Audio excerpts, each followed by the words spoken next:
period of time. And it wouldn't just be the team losing a match, it would require something much bigger than that. There was another big red flag about this purchase, which is the fact that it had actually been made, number one, on the day of the bombing, but also from an IP address that had been traced to the actual hotel where the bombing had taken place. When 3 explosions targeted the bus carrying the Borussia Dortmund footballers on April the 11th, written notes left at the scene claimed the attack was the work of ISIL. The truth, as is now alleged, is remarkable. On April 21st, the police arrested a man in a southern German city called Tübingen. He was on his way to work, and his name was Sergei Venergold. He seemed like an unlikely suspect because he had no known connections to the Islamic terror world. He didn't seem like a far-right extremist. He didn't seem like a left-wing extremist either. He seemed to be a completely unremarkable young man. A 28-year-old German-Russian man, named only as Sergei W., stayed in the same hotel as the players on the night before the bombing. He specifically requested an upper room overlooking the bushes where the explosive devices were hidden. The media dissected why he would do that, what was his past. He had been inspired by the 2015 terror attack in Paris. And he noticed that in the aftermath of the attack, the stocks of French companies went down. And he believed that if an attack took place that was directed at a specific company, that the decrease in stock price for that company would be even more dramatic.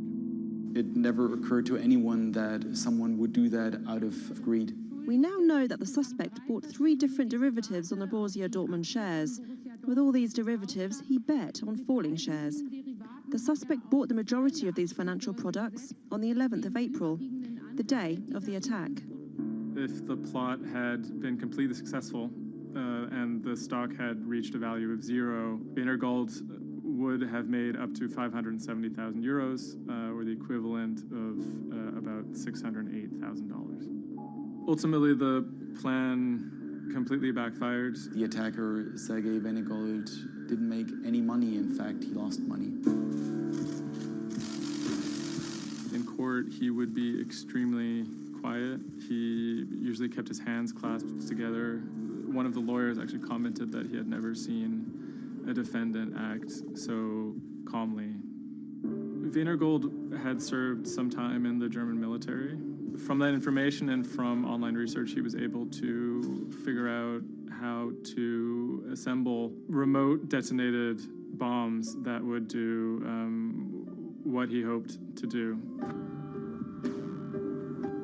There were a few days of extremely emotional testimony, including the soccer players who described doubting whether or not they could ever play another game again. It brought everything back up, and it didn't quite help them to kind of process what was going on. Throughout it all, he sat there completely silent. The big mystery that was swirling around the trial was the question of why. He may have simply done it because he wanted to impress a woman. Rebecca is a young woman who has a very troubled home life. She ultimately sees her relationship with Venergold as an opportunity to leave that troubled home. Venergold is a Russian immigrant to Germany. He speaks with an accent. He has anxiety in large groups of Germans. She begins to resent the fact that he has these fears and feels a little bit trapped. Rebecca attempts to dump him on multiple occasions, and he threatens to commit suicide if she leaves him. Venergold apparently told Rebecca that she would soon be seeing a surprise. After being dumped via text message, he apparently began planning for this attack in earnest. Venergold was charged with 28 counts of attempted murder, which carried a maximum sentence in Germany of life in prison. He claimed that he had nothing to do with the attack, but as time went on, he admitted that he had actually been the person who had built the explosives and had set them off. But he claimed that he didn't want to actually kill anybody. Ultimately, Venergold didn't receive the harshest possible sentence. He was given 14 years in prison, but it's still a considerable amount in jail in Germany.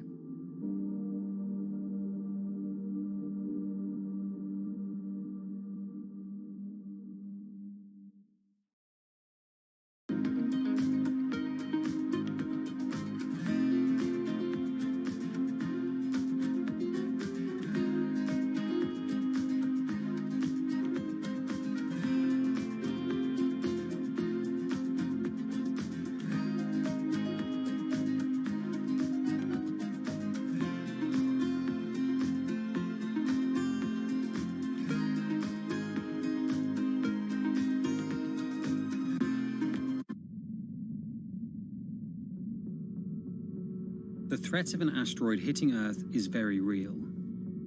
If it's big enough, it's also very final.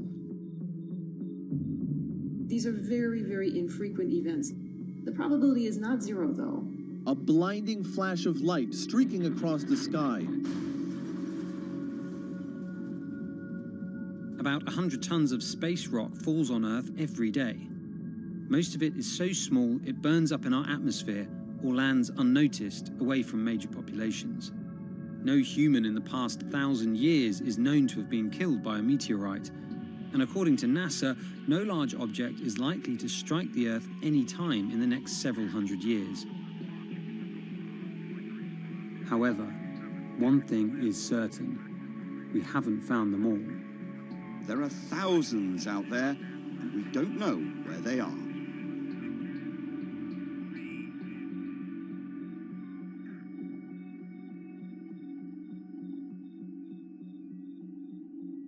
There are a lot of asteroids in our solar system. They number in the billions.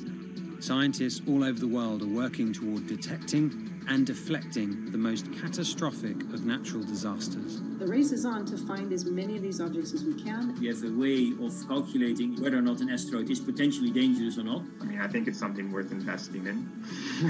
It's our existence at stake, right?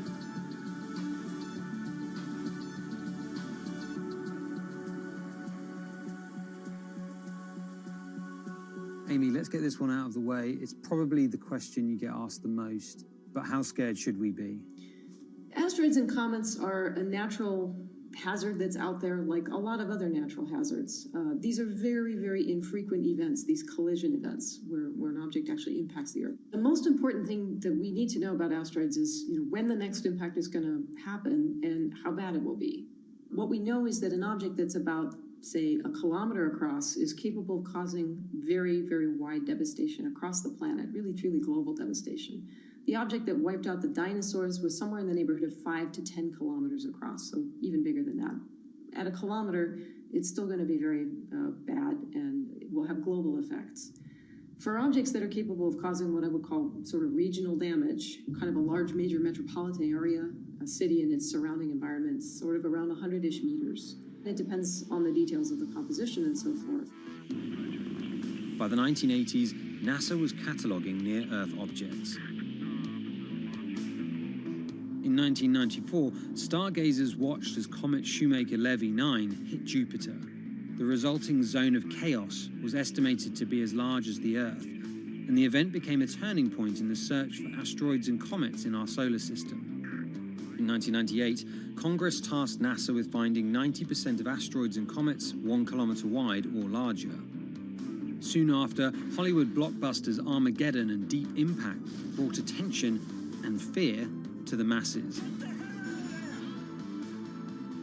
The great news is that the vast majority, more than 90% of all the really large 1 kilometer near-Earth objects have been found. The challenge now is working down to these smaller sizes that are still quite capable of causing a lot of damage, but they're just harder to spot because they're fainter, they're smaller.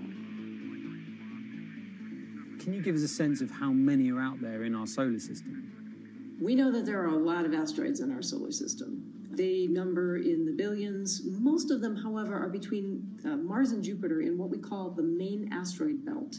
This is a region of space where most of the asteroids in the inner part of our solar system live, and they stay there for many billions of years. There is another population, though, that kind of leaks inward and gets into the region somewhat close to the Earth, and we call these near-Earth objects.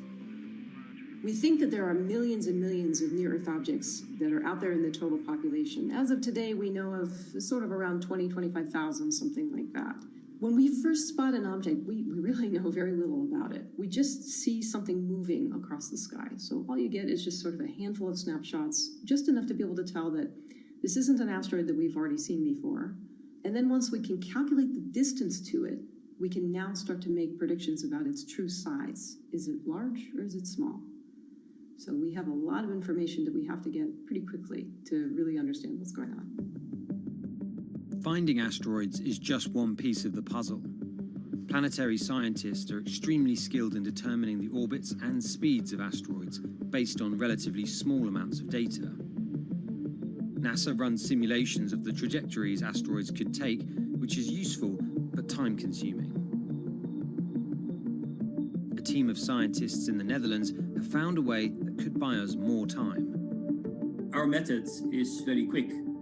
So you can very quickly get an assessment of whether or not the object is dangerous or not. If you look at the classical way of determining the danger of an asteroid, it may take days of computing time on very big machines to determine this hazardousness. The current problem is that there's just too many asteroids out there to spend a huge amount of computational power on all of them. So the neural network allows us to focus on what really could go and pose a hazard to Earth.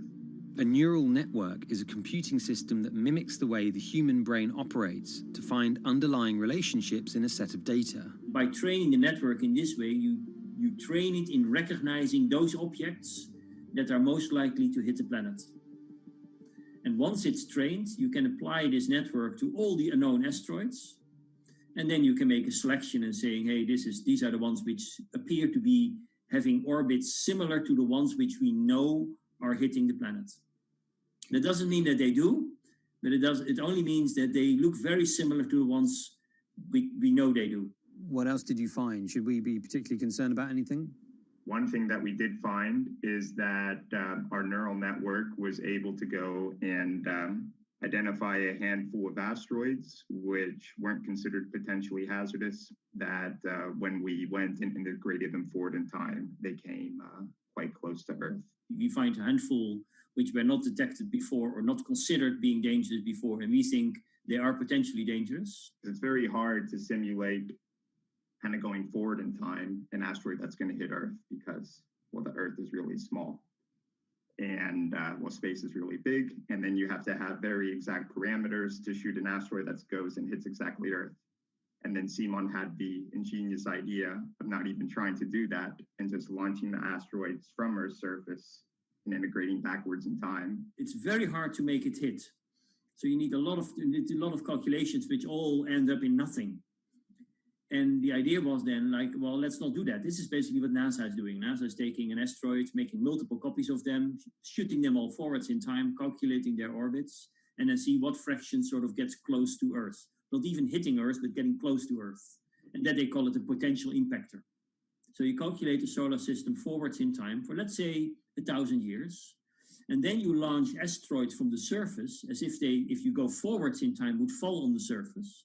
You calculate them backwards to today, and then you get your orbital parameters of today's asteroids, which you know will land on the planet. And those you can use as known impactors and compare with all the other asteroids in the solar system. Can simulations and AI, can those things fill in the gaps where perhaps telescopes and other imaging tools can't? Absolutely. Since the observations get more complex, the physics gets more complex. And if the physics get more complex, the mathematics becomes more complex. And at some point, you can't solve your problems analytically anymore. And then this is where the computer comes in. Now we have this trained neural network. We have a way of calculating in a fraction of a second whether or not an asteroid is potentially dangerous or not, and therefore deserves more attention or more time to spend on for really finding out if it is dangerous. When it comes to hunting asteroids, time is critical. What we can do about a potentially hazardous object depends a great deal on what we know about it and how much time we have before the encounter. We'd really like to find them when they're decades away, because the more time you have, the more options you have, and the less energy it takes to move an object aside. It also means we might not have to resort to launching a nuclear warhead at an asteroid. Until recently, pretty much our only choice. That's an option of last resort, in my opinion, yes.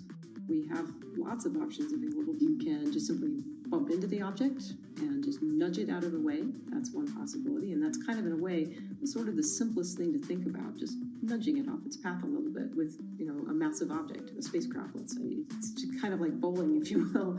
If you have a long time or a long stretch of runway in the lane, just a very small twist on the bowling ball will make a big change in where it ultimately ends up. Another option would be something where you take a very big, massive spacecraft and you park it next to the object and you use the force of gravity as a towing rig. That takes longer, though, and you need to be able to send a pretty massive spacecraft, and it obviously depends a lot on how big the asteroid is. Other options start to get more and more complicated, and they range from painting one side of the object a white color and painting the other side dark, and then letting the pressure of light sort of perturb its orbit. In a departure from the lab and computer simulations, NASA has real plans to rehearse kinetic impact deflection.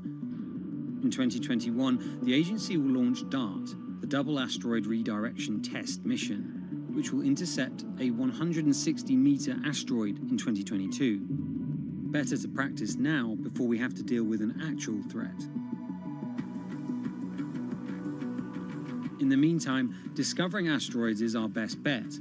Thousands of scientists and amateur astronomers around the world make up an informal network that survey the heavens. But that may not be enough. NASA wants more resources to map our solar system and better technology. We need to ramp up our network of sensors, and also we need to just continue to strengthen our network of international observers so that we can get follow-up, because we find these objects when they're distributed all over the night sky. Once we get more observations, we get better data, we can make better predictions. If you look at the big impactors we have had in the last, let's say, 20 years, or maybe 30 years, 50 years, most of them we haven't seen coming. So the danger, the real danger, I think, comes from the objects we don't know about, and not from the objects we do know about. This particular natural disaster, like a lot of natural disasters and like climate change, is a problem of the global commons. So the thing that we risk collectively is that it sort of then becomes nobody's problem, and nobody takes ownership over it. The asteroids are all over the sky. They just truly cross boundaries and borders with a second's notice. I kind of imagine in the future, maybe lots of small satellites around the Earth that are always going and looking outward. I mean, I think it's something worth investing in. It's our existence at stake, right?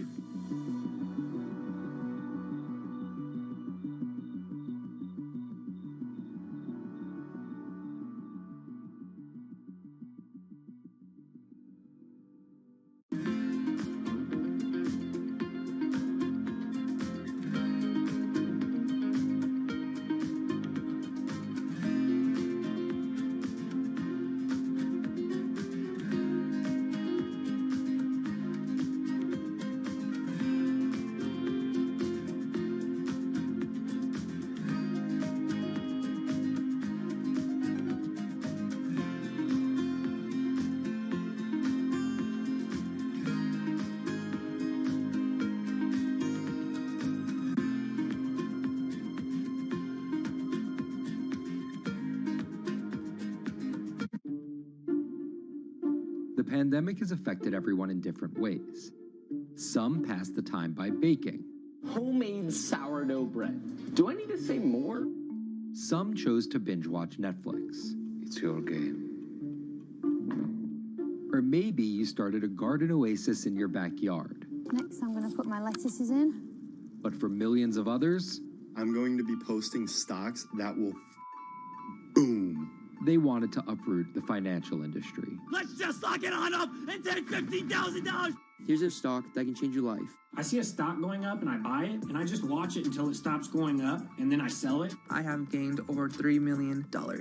I want some free money. I don't think you can overstate the online communities or social media's influence on financial markets. A large group of inexperienced investors who discuss their plans on social media platform Reddit have shaken up the stock market in a big way. The stock that everybody's talking about right now is GameStop. Video game retailer GameStop is set to continue their head-spinning ascent today. The revolutionaries on Reddit are spanking Wall Street's ass. The more these stocks go up, the more the big guys are getting creamed and losing billions of dollars. This isn't a wealthy person's game anymore. Anyone can play it. I took up a little bit of a new hobby, and I am interested in day trading. As an investor nowadays, you don't have to look a specific way. You don't have to wear specific clothes. You don't have to be doing it from a trading floor on Wall Street in like a high-rise building in downtown Manhattan. The narrative of what's driving the markets is no longer being held in secret offices in New York and Boston of privileged people talking to other privileged people. It's right out in the open. It's on Twitter. It's on Reddit. From brokerage apps to Discord channels and subreddits to TikTok finfluencers, one of the last holdouts in the world of disruption, finance is next in line.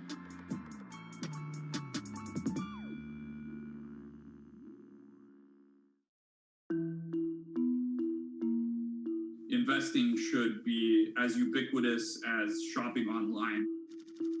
That's Vlad Tenev, the CEO of Robinhood, the online brokerage app, talking about how he wants his app to disrupt the world of stock trading like Amazon disrupted the world of home shopping. And I think that speaks to exactly the mission that a platform like Robinhood has, which is to democratize investing. Robinhood was started in 2013 by Vlad Tenev and Baiju Bhatt in, where else, Silicon Valley, as an alternative to the big brokerages, but with one big difference. As they were building the social network around finances for people, they realized that there was a gap in the market and that free trading could become something that they could bring to the markets, they could disrupt the industry. While no-fee trading is industry standard today, it was unheard of when it was first introduced. The online brokerage industry was really innovative when they came on the scene 10, 15 years ago, but they kind of stopped innovating where you haven't seen those commissions come down beyond $5 or $6 or $7. Robinhood think that by offering zero commission that they're going to push people onto this platform. And on top of no-fee trading, the customers Robinhood was courting have been long overlooked in the world of finance. So the typical customer of a Charles Schwab, for example, is putting a lot more money in that brokerage account than the typical customer at Robinhood. Even today, with all of its popularity, the median account size is about $240. There's Fidelities and the Schwabs and the E-Trades of the world. They look down their nose at those kind of accounts. I don't want a $1,000 account. They're just a headache. I want a $100,000 account. And this is key here, right? Because the thing about Robinhood that's different than every other single brokerage platform is how easy it is to use.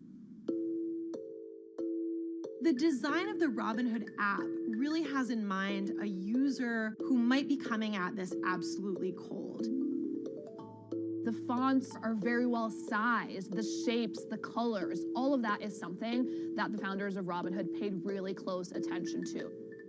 And by creating an interface that catered to a newer investor, they were able to gather a pretty healthy group of customers. And by 2019, they had about 10 million customers. Those 10 million customers were a huge success story for Robinhood, but no one could have predicted its explosion after the arrival of COVID-19. Remain indoors to the greatest extent, and 100% of the non-essential workforce must stay home. What we saw when the pandemic hit was the growth of Robinhood users absolutely turbocharged. And oddly, you saw this surge in interest in stock trading. Then they saw the absolute surge in 2020 in customer growth. And now, by many accounts, they have more than 20 million customers, which is pretty extraordinary. So the next step for them is to figure out how to monetize those users and how, even with their small account sizes, to get them to grow with the company and, as it releases more products, come along with them.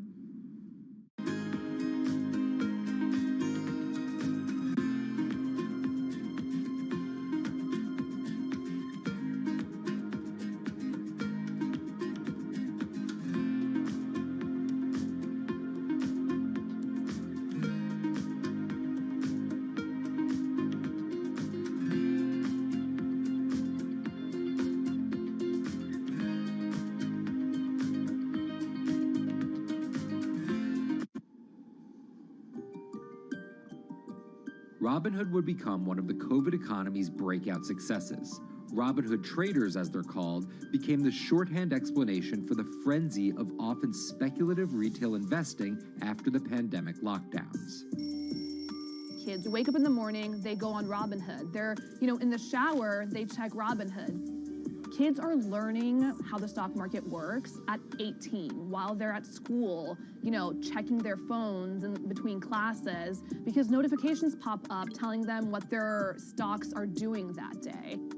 With these new tools, millennials and Gen Z are investing in the market in ways their parents could have never even dreamt of. That is sort of key when we talk about the divide between older and younger generations, is that the younger generation is exposed to so much more information and tools at their disposal to do what they want in the market.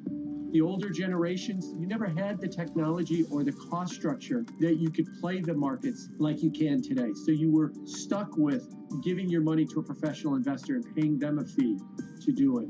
When I speak to young kids, they tell me, I'm making mistakes, I'm losing money. I'm not a perfect investor, but I'm 18, and by the time I'm 30, which will be, 10 years from now, I'm gonna have interacted with the markets for a decade. And so it's a learning experience more so than anything else. And you can look at it and you can say, wow, that's risk-taking, that's dumb, but if you could possibly shave 10, 20 years off your working life versus adding 5 years, I don't think you can fault people for that. But Robinhood is only part of the puzzle. Sure, you can trade on it, but without research, information, and data, you're just blindly throwing darts at different stocks and hoping to strike it rich. Wall Street forever has always run on what we now call narratives or memes. People telling rumors to each other have been around for 100 years. On Wall Street, information is its own currency. Historically, either you had it or you didn't, and the people who had it had a huge advantage. In the past, those narratives and memes didn't have a network effect. It would be one person telling another person over the phone. In fact, when I broke into this business in the 80s, a lot of people used to complain that they weren't on the call list to get those ideas. Social media changed all of that. Fast forward to 2021, that's being done on the internet now. And that's being done on Discord and Twitter and StockTwits and Reddit. And the impact is very similar, but orders and orders of magnitude larger. As social media has played a bigger part in our lives, it's also played a bigger and kind of more important role in how people find investing ideas online and on these platforms. How do those ideas spread? On TikTok. Yes, that TikTok. Soon may the weatherman come to bring us sugar and tea and rum. People aren't just going to it for sea shanty videos. The personal finance hashtag on TikTok has garnered 3.5 billion views from its 1 billion monthly active users. By comparison, videos found under the cooking and health tips hashtag have 2.6 and 2.1 billion views respectively. The trajectory of Robinhood and TikTok were literally on par. What happened in the stock market this week? So the word of the week is expectations. Absolutely essential that you guys understand the risks of shorting. And Kayla Kilbride and Kyla Scanlon are two of those financial influencer TikTokers, also known as finfluencers. I think people still care about fashion, they care about culture, but it's also like there's this big behemoth thing called the stock market that we really don't know a whole lot about, and it's gatekept behind the industry. And so people want to unpack that. And so my audience is, a lot of them are younger investors who are looking to hone their skills. Tech and write-up. Kyla and Kayla are two of the more, let's say, professional TikTok influencers. The Tesla ARK Bitcoin Biotech Risk Cluster. I've been trading since high school, and it was a really interesting way for me to fill out my decision-making frameworks and to think about thinking. And I think that the more that we can have people thinking about finance, the better that we're going to progress as a society. I think it's a huge gap in our educational system. If you're going to buy an option for a stock you think is going to go up, it's a call. So think of it like this. I made the options video where I was like, options are just like shopping. Rumor has it that this pallet's about to go up in price. So if I come in tomorrow, can I still buy it at said price? And a ton of women just attacked that video and were like, you explain things so much better than my boyfriend or my professor, or I could sit and listen to you all day. And I was like, this is what I was looking for. But TikTok's algorithm does not reward calm and measured videos about responsible investing. It rewards this. Watch this video for 30 seconds and you'll be rich for the rest of your life. I I try not to say the A word, the ALGO word, because TikTok listens to us. The algorithm does impact how you feel. You know, you do notice which videos do better versus which videos do worse. How do you catch someone's attention in less than 60 seconds? And how do you make it something that they're like, I need this in my life? Nearly impossible to do that in 60 seconds. But the people who perfect it are the people that you're going to watch and going to stick around. And where people are sticking around? Reddit. And its nearly countless subreddits about finance. And by far the biggest one of those is Wall Street Bets. There's a lot of social media platforms out there, but Reddit is like the social media platform for finance. Places like Wall Street Bets is where it all goes down. Started in January 2012, it wasn't long before Wall Street Bets adopted a 4chan-like etiquette, leading to their tagline, like 4chan found a Bloomberg terminal. We had all these unexplained stock moves, and we would be grasping for why stock XYZ jumped 20% in a day. And you would look at Wall Street Bets, and you would see people there talking about buying options in that stock, and it sort of, squared the circle, so to speak, and started making sense. And it was at that point that it was like, wow, we have to start paying attention to this. Some people on the platform really spend tons of time, and others are just looking for entertainment and to have a little bit of fun, effectively gambling or looking for an outlet, trying to make a little bit of money. Then on top of all of that, there were stimulus checks. Now, clearly, this money is going to people who need to use that to eat, to live, but there's a lot of people who use this money to invest in the stock market. And it's not just stock tips. People quote-unquote YOLO their entire life savings or stimulus checks on a single stock. They post what is called gain and loss porn, screen-grabbing staggering hits and misses on stocks for the entire community to see. I'm about to lose everything.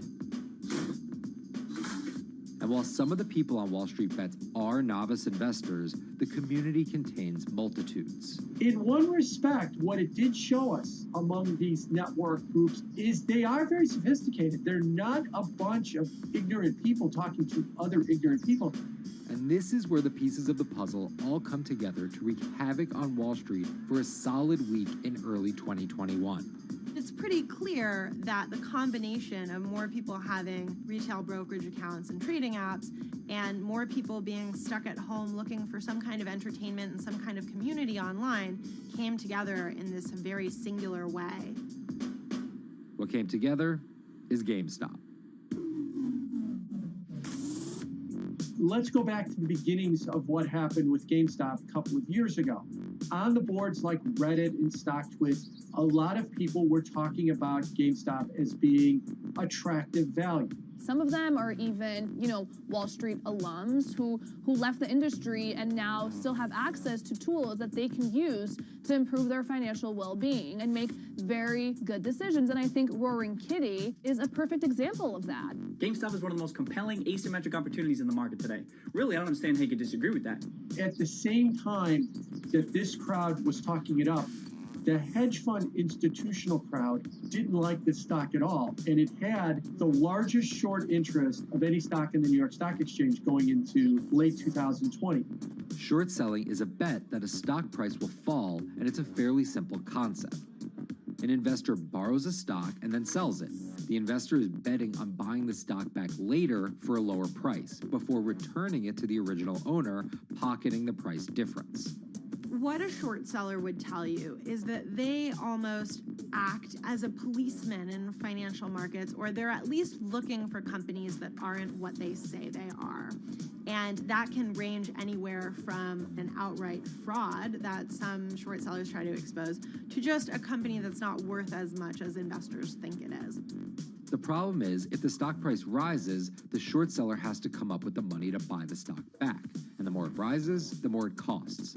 And that's what's called a short squeeze. And the hedge fund Melvin Capital was on the wrong end of that squeeze. Melvin Capital lost over 50% of its money in the month of January alone, just from being caught in the short squeeze of the stock.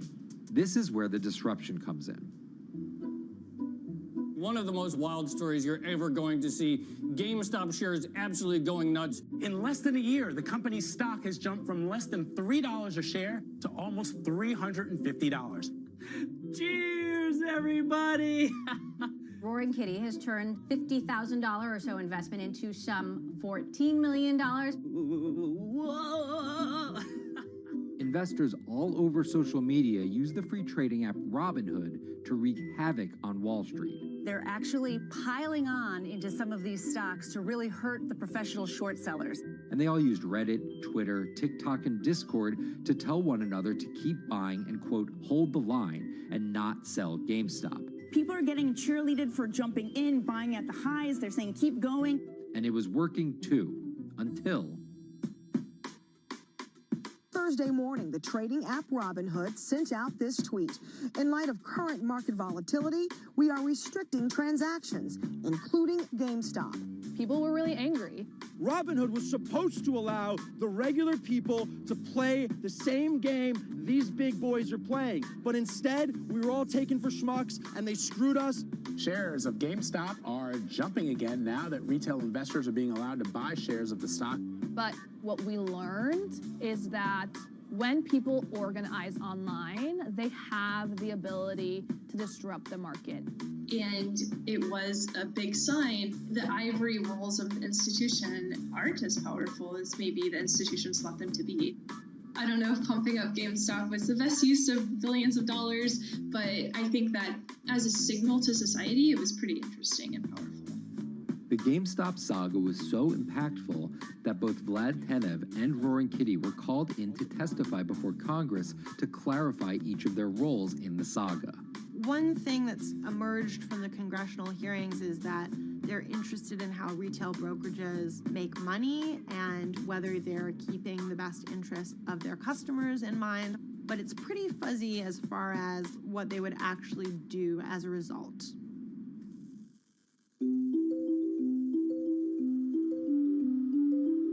While the frenzy around GameStop eventually subsided, it didn't take long for retail investors to find other areas to invest their money.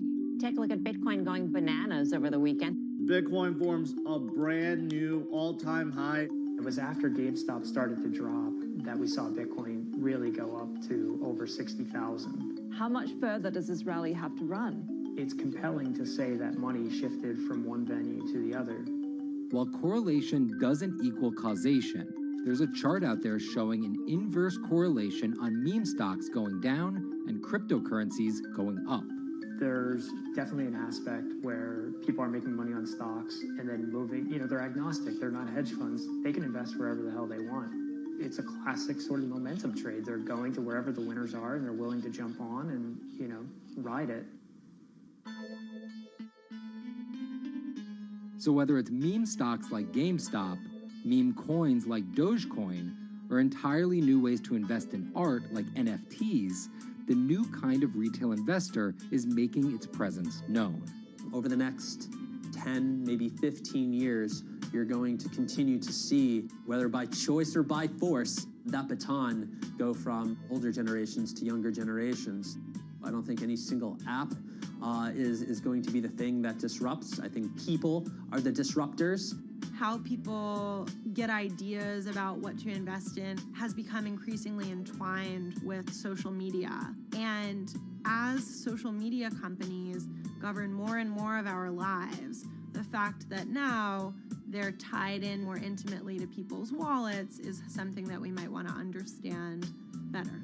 Usually what disruption, I think, means is technology comes in, whether it's blogs to the newspapers or online retailing to brick and mortar.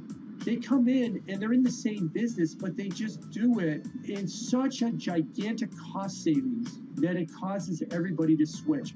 Well, that's the risk that happens here, is that it's so much cheaper to just manage your own money. We're not there yet, but costs and conveniences are moving in that direction. So I'd say, Wall Street, you haven't been disrupted yet, but you could be in the coming years, and that the final chapter on this story hasn't been written.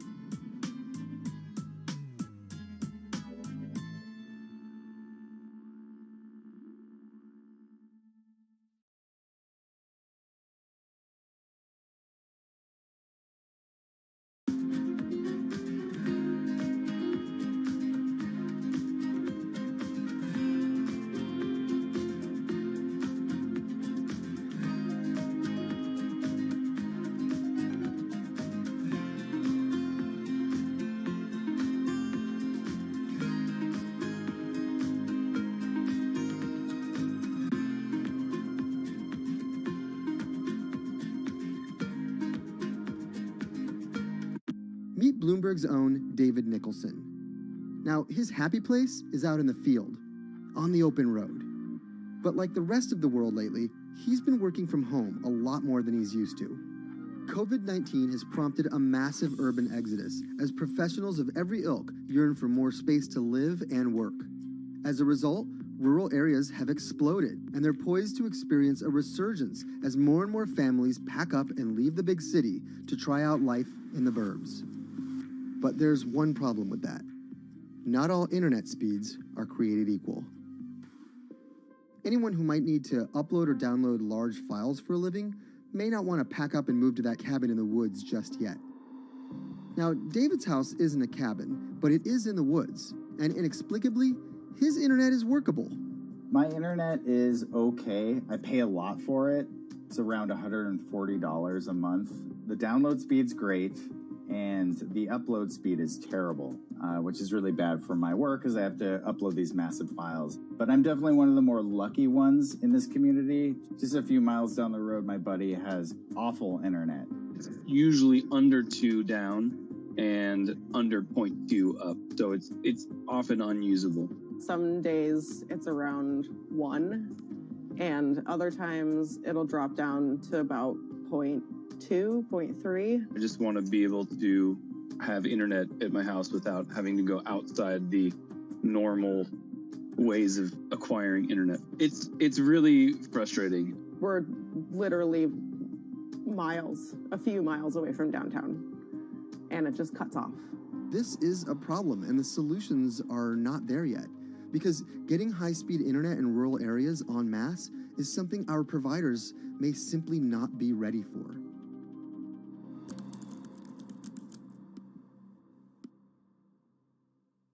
If your internet service doesn't have fast download and upload speeds, then you don't have high-speed harmony. You have. Americans on average pay about $70 a month for internet at home. But in rural areas, it could cost a lot more for a lot less service.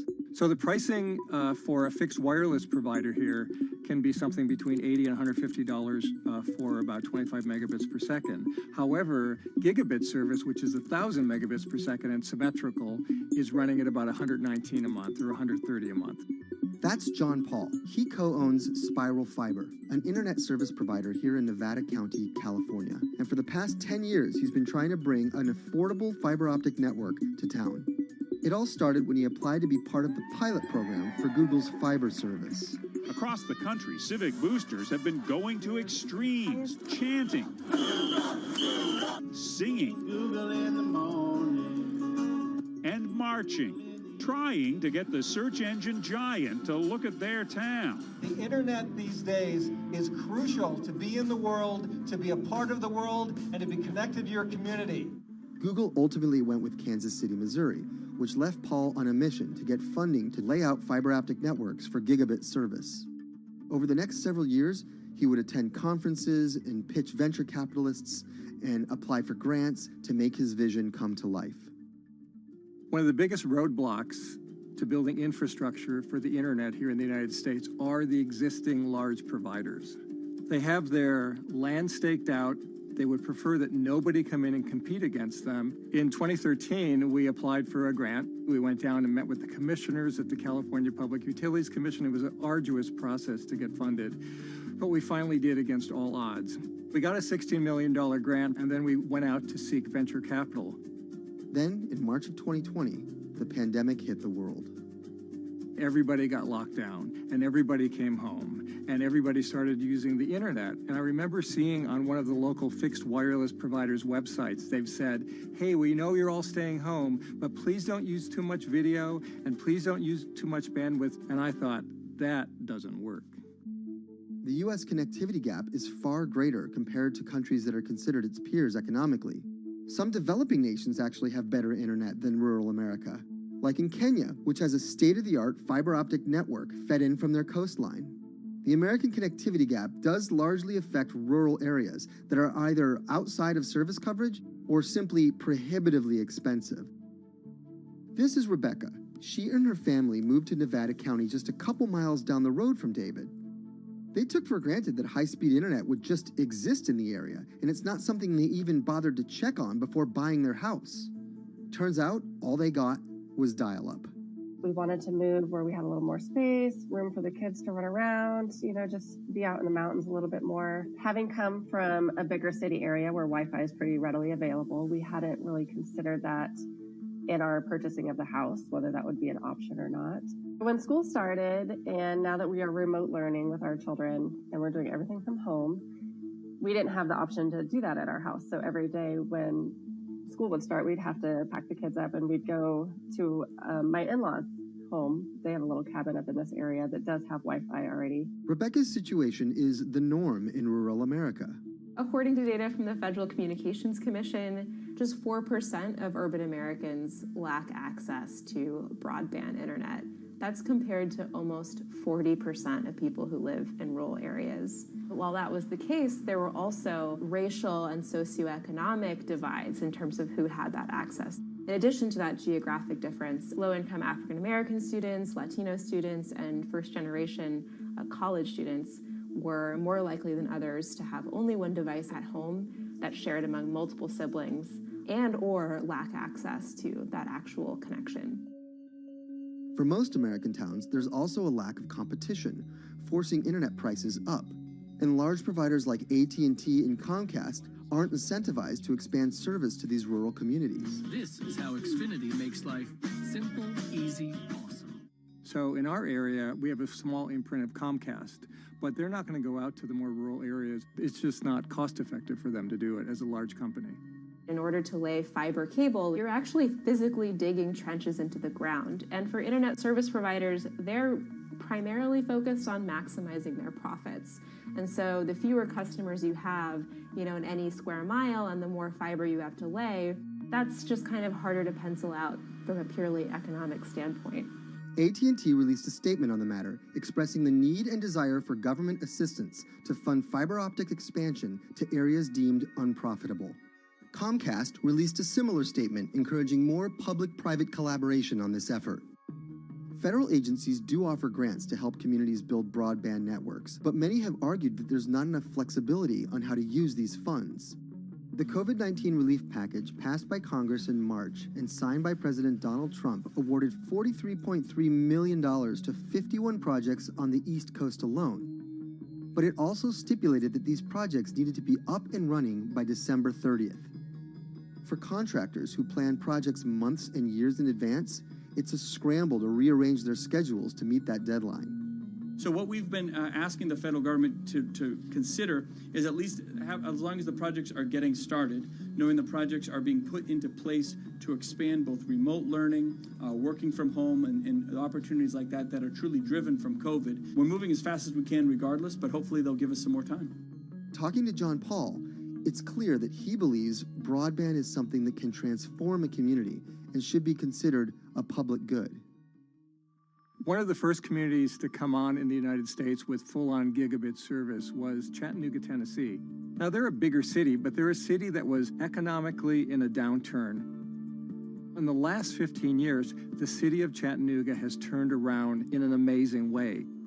It's a nexus for young people to move to. It's a place where technology happens.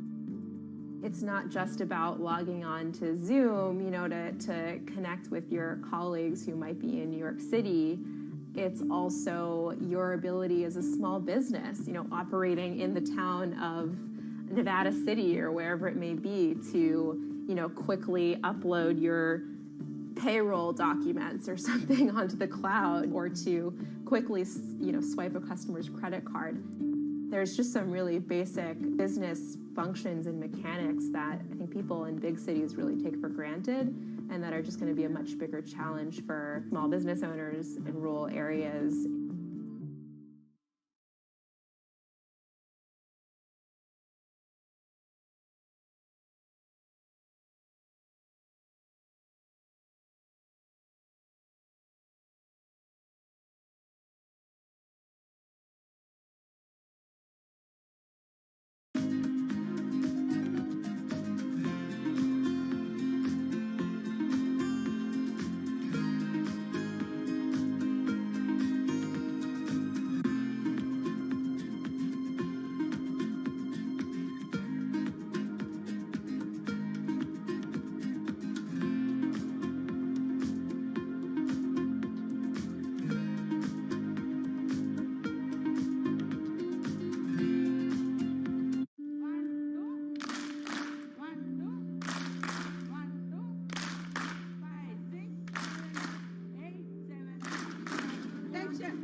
Historically, the marginalized people, you call them as untouchables or Dalits, they have been kept away from the center of the knowledge.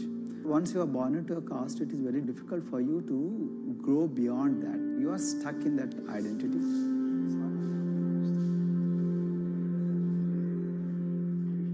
I think education is the best way of liberating them. So that's how I chose to work in education sector.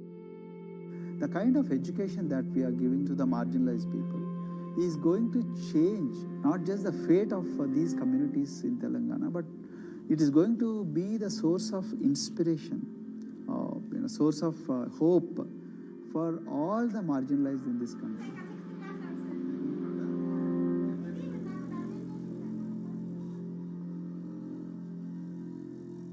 Greatest blight in India is the system of caste.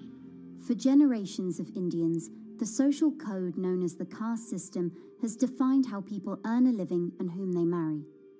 Although outlawed 7 decades ago, castes remain a significant factor in deciding everything, from family ties and cultural traditions to educational and economic opportunities. Dalits, people who are on the lowest rung of the caste system, constitute almost 1/5 of India's population of 1.3 billion.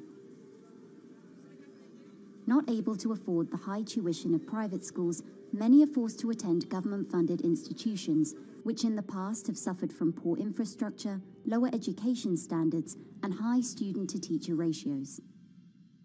But Dr. Praveen Kumar is trying to change that.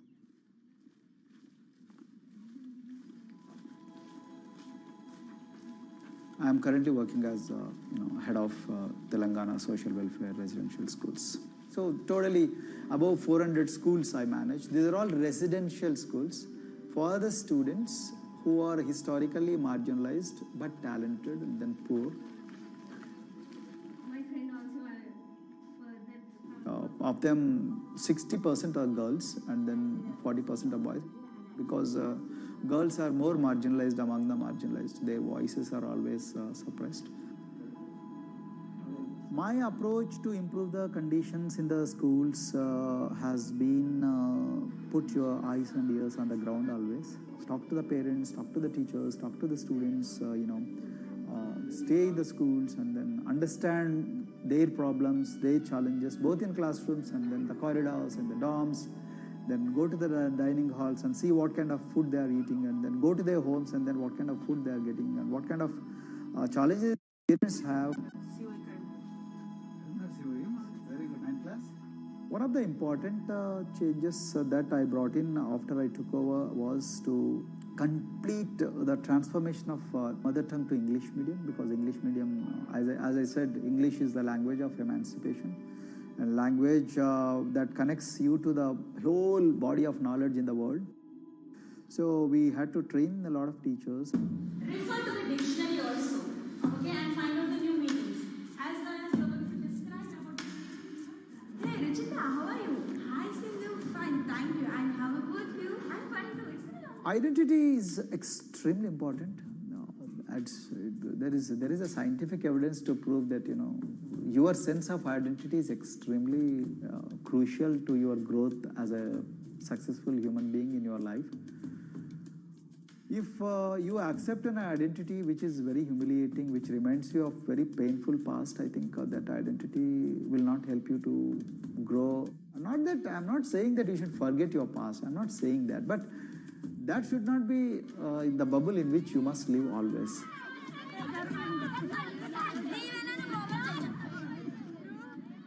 Sweros is an alternative identity. S stands for state, W stands for welfare, Aero, SW and then Aero is Swero. So the idea is your dreams have to be skybound. So that is what we are trying to achieve by changing the identities. Like, you say, I'm a Swero and I aim to be a doctor. I am a Swero. I aim to be a top-notch engineer. I am a Swero. I aim to be a top bureaucrat of this country. I'm a Swero. I want to be a very good actor or, a musician in this world. So these are the positive images that are associated with the identity.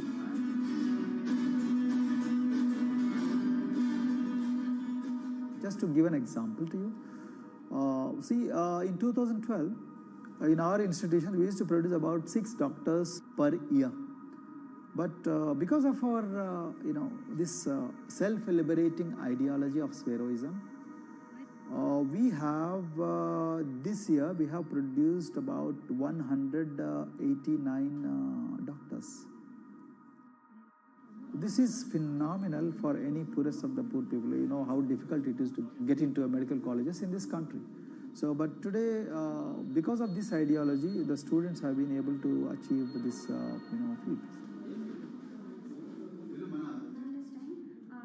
Pujita has been a farm laborer, and her parents themselves are agricultural laborers. And then this girl used to sell vegetables, but thanks to the residential education institutions, she came to the Gaulidoddi campus, and then she toiled very hard for 1 year, despite many problems. And today, I'm so happy to share with you that she has joined one of the prestigious medical colleges in the state of Telangana, Usmania Medical College, and then in future, she hopes to be a gynecologist. So this is the journey our children are hoping for. Similarly, the Mount Everest expedition. At Mount Everest expedition, we are very fortunate enough to place the youngest ever female in the history of this world on the peak of Mount Everest. How did this happen? It's all because of an ideology that helps you to liberate yourself.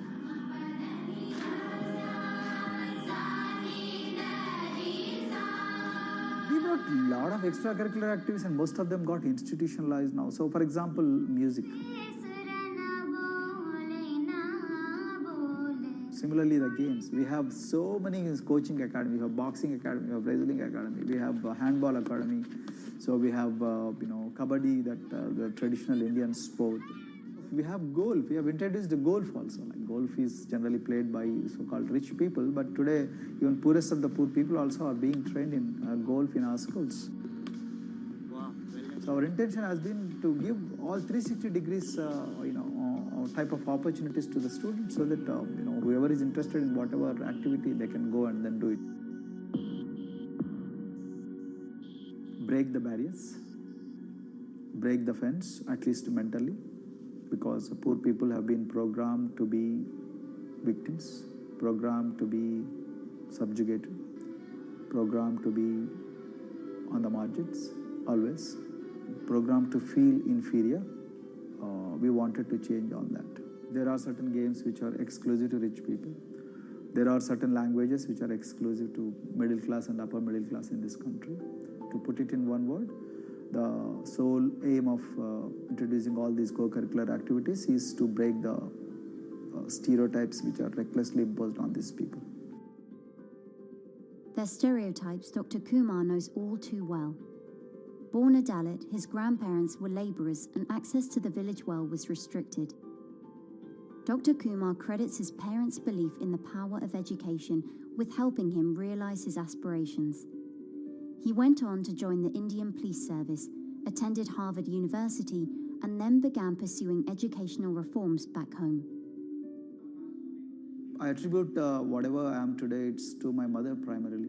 They educated me in the village, although there were no good schools. So then I stayed in social welfare hostels, the hostels which are managed by government for the poorest of the poor kids. I passed with reasonably good grades. Then I went to university, and then I faced worst form of discrimination in the universities. Like there were, in those days I'm talking about, so the bathrooms and the toilets were exclusively meant for scheduled castes and scheduled tribes. We used to fight discrimination on one hand, and then again, try to excel in academics, day in and day out. So that's how I came to education, because I deeply believe that education is the only important weapon that can really, place the poorest of the poor people from a very victimhood orbit to a prosperous orbit. I think in future, this is going to be a game changer for the marginalized in this country.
If you look at a thermal image of a city and then compare that to a map of vegetation, you'll find that where there's greenery, the temperature is lower.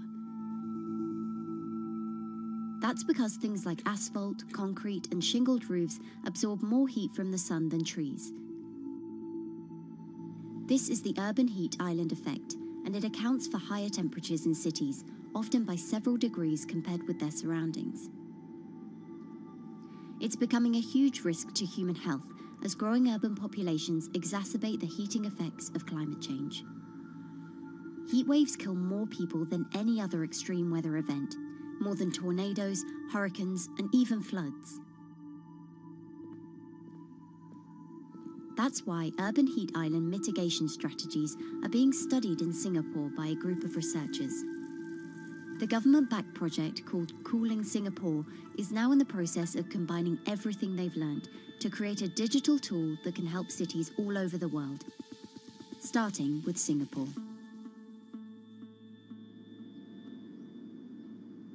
In Singapore, close to the equator, temperatures regularly rise above 32 degrees Celsius or 90 degrees Fahrenheit. And the city structures only make it worse. And that is also the case for Singapore, which is basically a concrete jungle, more urbanized, more developed city.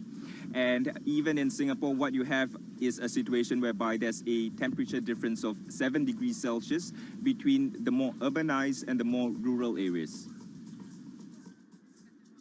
The government has taken drastic steps to keep temperatures down. This is Gardens by the Bay, an award-winning park, and inside this greenhouse is a pleasant 24 degrees. That's because the dome, along with 24 nearby towers full of thousands of people, is chilled by what's probably the world's largest underground district cooling system. It uses a large central plant that cools water and then pipes it into banks, residential towers, an exhibition centre, shopping malls, and the city's iconic Marina Bay Sands hotel and casino complex. So one of the biggest perks of using this system for the buildings is that they can save 40% in terms of electricity usage compared to your traditional air conditioners.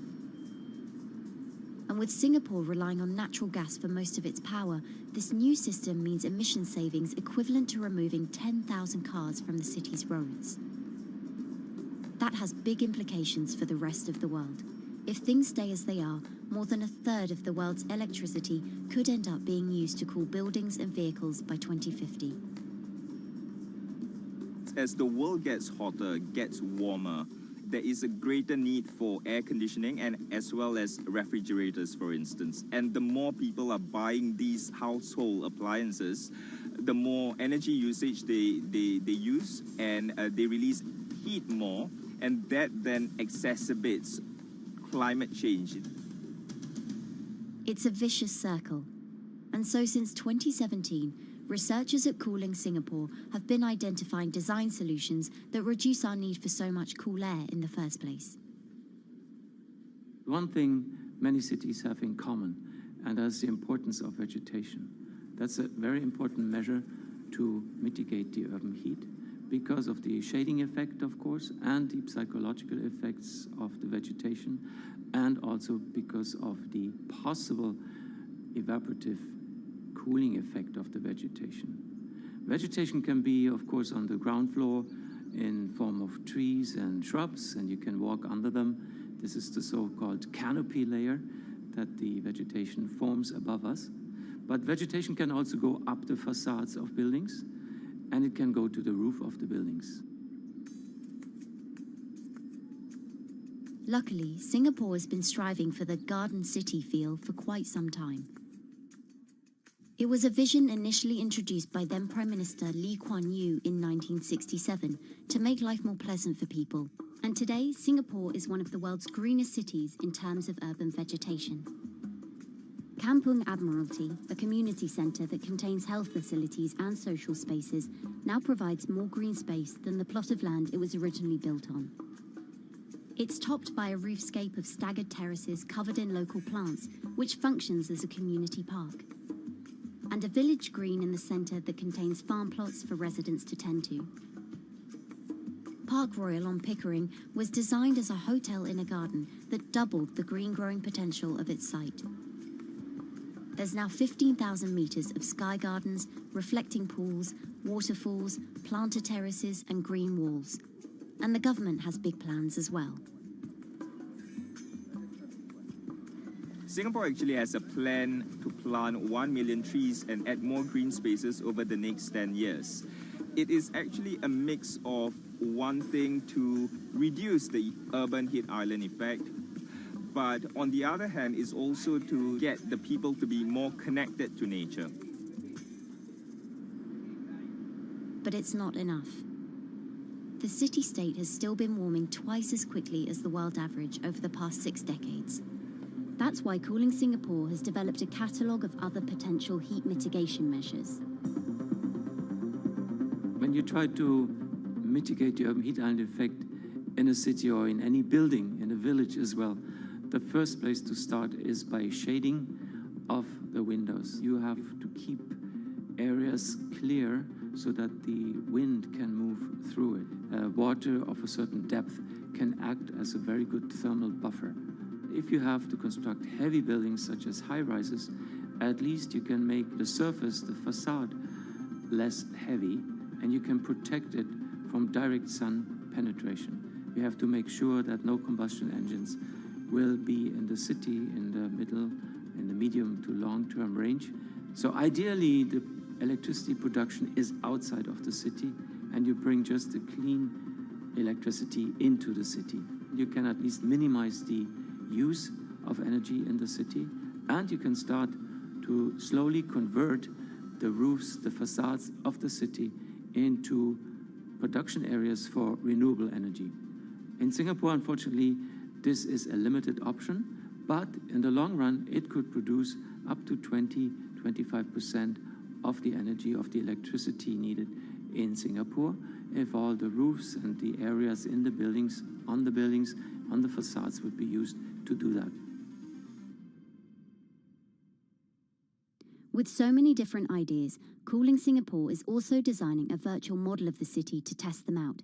It's called a Digital Urban Climate Twin, or DUCT, that will calculate how each element of the city's design will impact the urban heat island effect.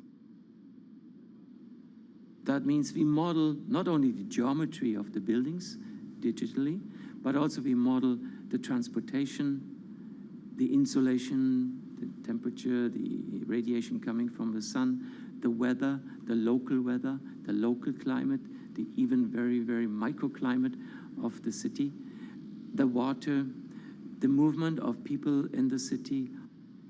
We can invent scenarios, we can design scenarios, test them before we actually build them, and if they test very well and we are sure that they will function, then we can start to build them and put them into reality.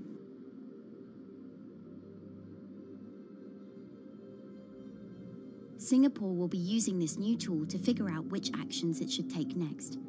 And the model can be applied to any city, whether it needs to keep heat out or keep heat in, which will ultimately save energy, slow climate change, and improve our quality of life.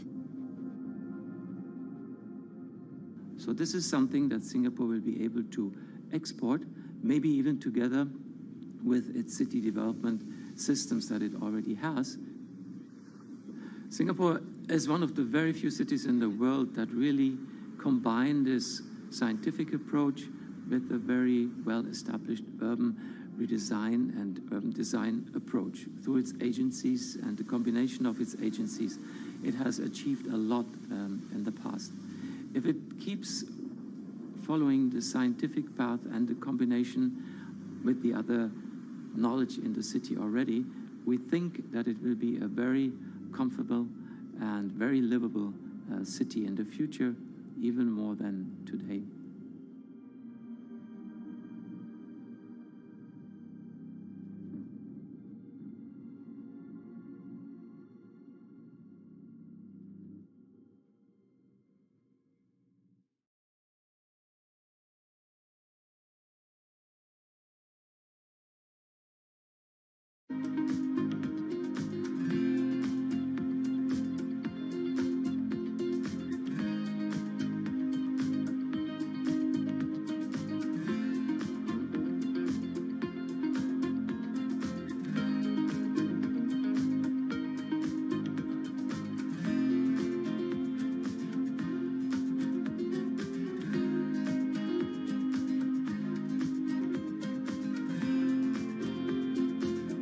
Times are tough.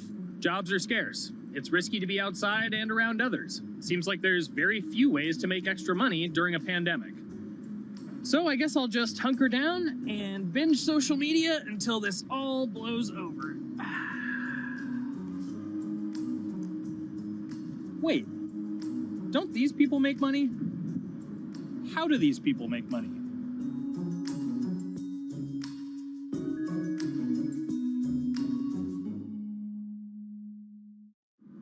Streamers, YouTubers, Twitch stars. How do they make money? Is it a lot? Is it a lot of work? I know, I gotta ask somebody in the biz, and I got just the guy. Austin John Plays.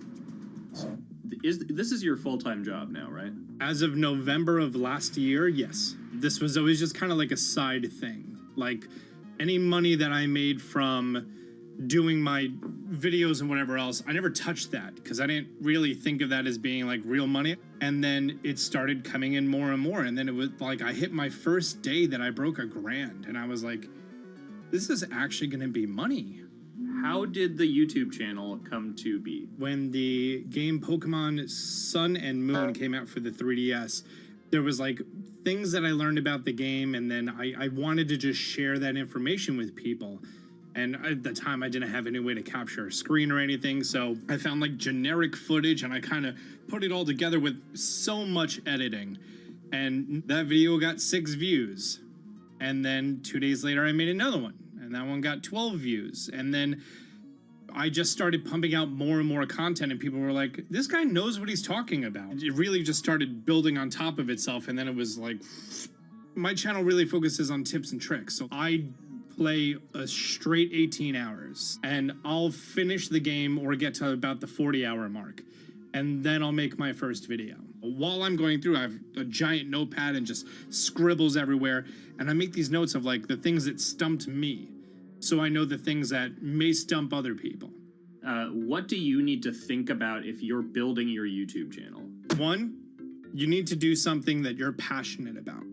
Not that you like, not that you think you're gonna make money on, something you're passionate about. The other thing is something that other people are passionate about. It holds a special place to them. And third is, it needs to be something that people are gonna seek out information on. In order to enter into the marketplace, you either need to be better than everyone else, you either need to be faster than everyone else, or you need to be more accessible than everyone else. And you can't be more accessible because it's already on the platform. Granted, if you understand how the algorithm works, which is very similar to Google Analytics, then yeah, you can have a little bit of a head start. But if you're not doing it faster, and if you're not doing it better than everyone else, then why should anyone watch your channel? So my income as a YouTuber kind of breaks down to 3 different ways. 1, which is the bulk of it, which is ad revenue.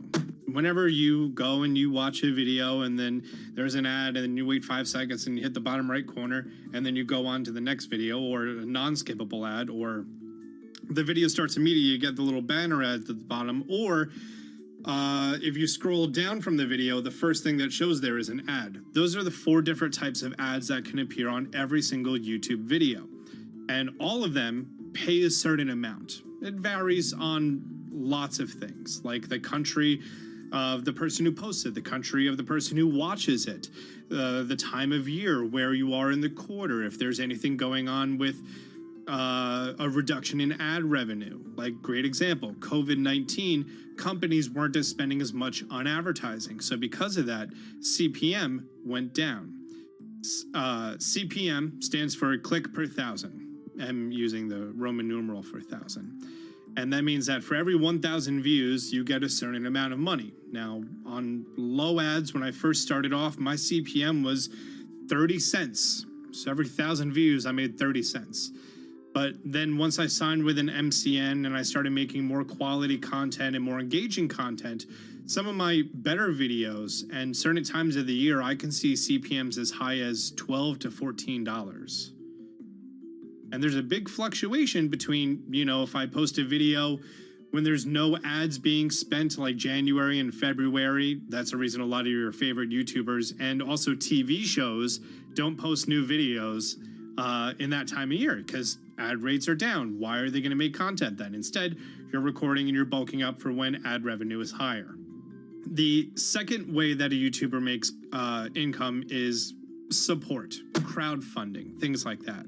When I first started off, Patreon was really the only option, but then they started rolling out supporters and members for YouTube channels. So whenever I have a live stream, you can click a button and then you can become a member, and then you get special icons next to your name. I believe they're called badges. Or on any video, you can hit the join button, and that helps support the channel. And then the third aspect of that would be merch. And for me, my merch has been somewhat basic. In fact, I'm wearing one of my t-shirts from last year right now. You have to endure the times that your first video gets 6 views, that you post it on Reddit and they say, shut up, and then an auto mod bans you. You have to go through that, because until you go through that and you discover why you're doing it, you're not doing it for other people, you're doing it for yourself. If you're not loving what you do, then it's not worth it. Huh. So make a channel about something that I'm passionate about. Oh, sweet. I guess I can make the channel about that.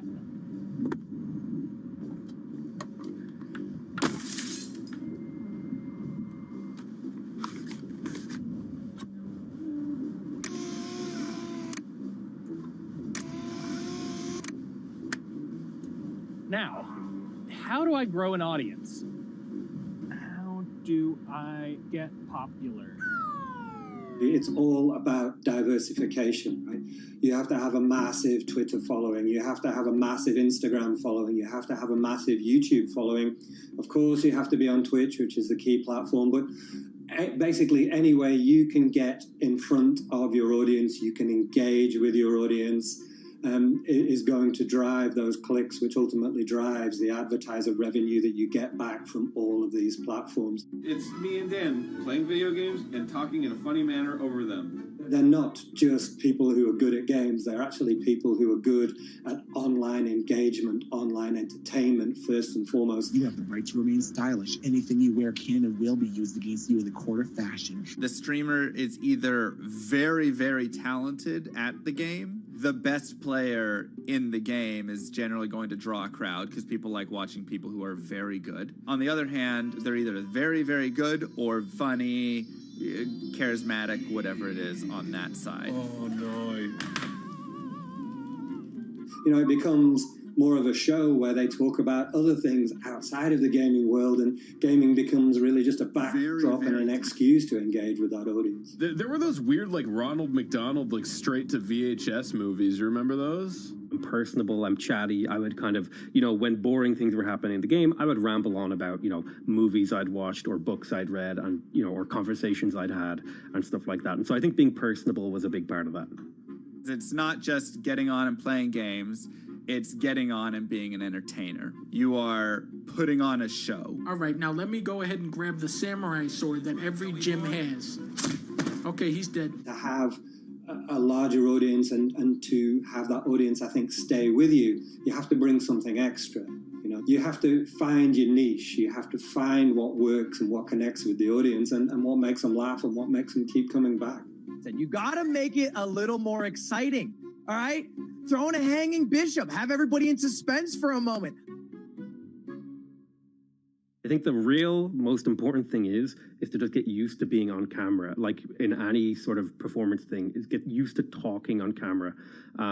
You know, my first few videos were terrible, but because I sat down and did it for 6 to 8 hours a day, I just got used to talking and I got over that uncomfortable hump.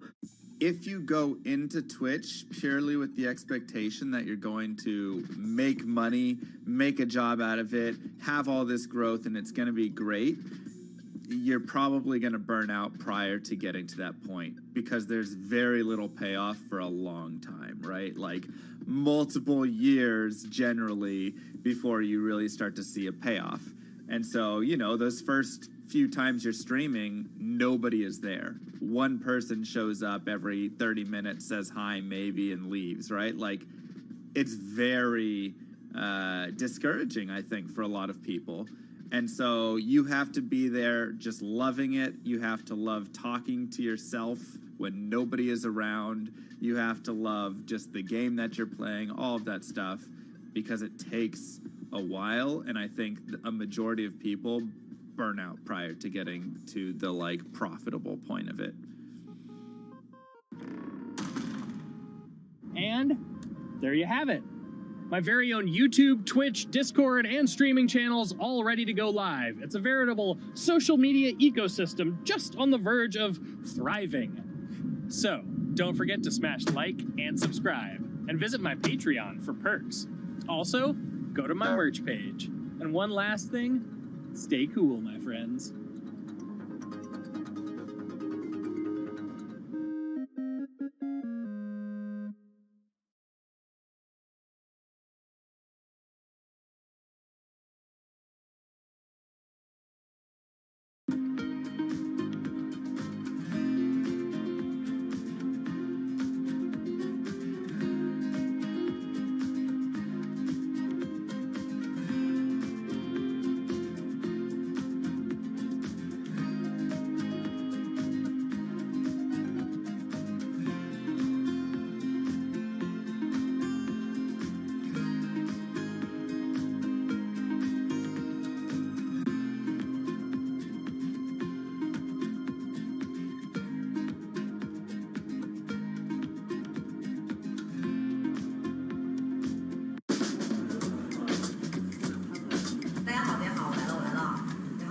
This is live stream shopping, one of the hottest trends in China.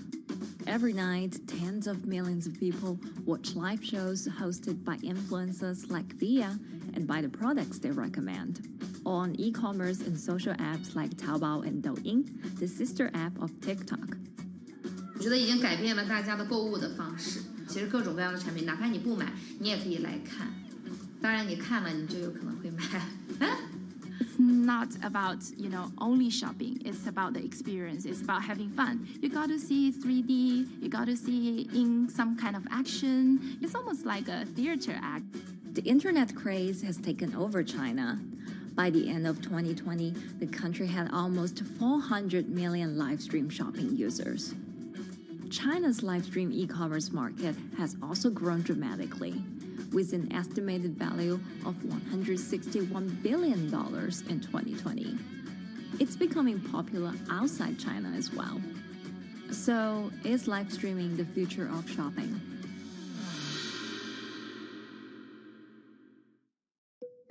Live streaming is not a new thing. In China, it started in 2015 with the rollout of 4G, and it was first used for entertainment and socializing. Many live streamers performed for their followers or chatted to them, making money by receiving virtual currency and gifts. In the West, live streaming is mainly the domain of avid gamers. In China, it's broken into e-commerce. China actually has a very big e-commerce empire, so it uses these super apps, what we call that you have payment, you have search of information, you have recommendation system, and you have huge amount of goods available on the platform, and as well as a lot of consumers. So with this advantage, they merge these features of live streaming to make the influencers actually sell goods. Here is a perfect choice: nice neutrals, beautiful print, nothing overwhelming, and the warmth and comfort of flannel. This is item. Traditional TV shopping involves a one-way direction, whereby a host introduces a product, demonstrates certain things, and say, call this number or something. But live stream shopping is live. That in itself is a very, very big difference. It causes different psychology, and live stream shopping is a very entertaining way of actually engaging someone else. When you shop, actually, this live streaming video will continue. It will minimize into a corner, and you can buy the items and pay all on the same app. And after that, the live streaming screen will just enlarge by itself, and the promoter will come back to screen. So it's very convenient. Taobao, one of China's biggest e-commerce platforms owned by tech giant Alibaba, added a live streaming function in early 2016. In the following years, other e-commerce and social platforms like JD and Douyin also integrated this feature. 开头的时候还是有很多的挑战的，对画面的这个流畅，然后是否能够很真实的去还原商品，它其实在这个上面是有很高的这个门槛跟技术的这个卡口在的。不管是我们的这个用户的接受度，还是商家的这个上手的这个难度都很高。但是这几年下来，基本上难点在不断被突破的。Over $70 billion worth of goods was sold via live stream on Taobao in the years through March 2021.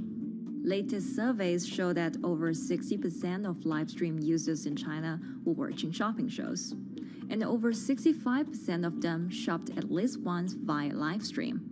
In 2020, live stream shopping got a huge boost during the pandemic, when millions of people were in lockdown and many retailers were pushed online. People, during the lockdown, felt like there's a need for more social interactions. This live platform creates an interesting kind of environment that gives people the sense that I'm actually interacting with you. And then live stream shopping brings in a lot more variety of things that people could buy and satisfy, the sense of like losing control, especially during the pandemic. At the heart of this craze are the top influencers who have tens of millions of followers and sell products worth millions of dollars every night. They often use their star power to get bargains from retailers, which in turn boosts their own sales and influence. So if you think about China's live streaming, you have to know the king and queen of the influencers. The queen of live streaming, Via, she is actually having the biggest viewership and the biggest sales volume for a long time on Taobao platform. She can sell everything from like Gucci sunglasses, lipsticks, homes, and cars. One time she offered her followers to go on a Tesla ride with her, and she even, for once, sold a rocket launch in her live streaming room for 40 million yuan. The king will be Li Jiaqi, more widely known as Lipstick's brother. He used to be a cosmetic sales before he turned into live streaming e-commerce, and he knows a lot about the cosmetics. So he's the one that will actually put the lipsticks on himself when he's on the show. Top live streamers like Via and Li Jiaqi have become celebrities in China and can earn millions of dollars a year. Although not everyone can be as popular, mid-ranking live streamers like Tiffany still earn a good income through sales commissions. 如果说单从收入方面来讲的话，那主播的收入是比普通的工作要高很多。但是呢，主播这个工作时刻对身体，包括对精神都有很大的一个考验的。就是每天需要集中精力，然后长达5-6个小时，这种状态是很累的。而且这5-6个小时的话，你是脑子是不停的，然后嘴巴是不停的，然后手也是不停的，眼睛也是不停的。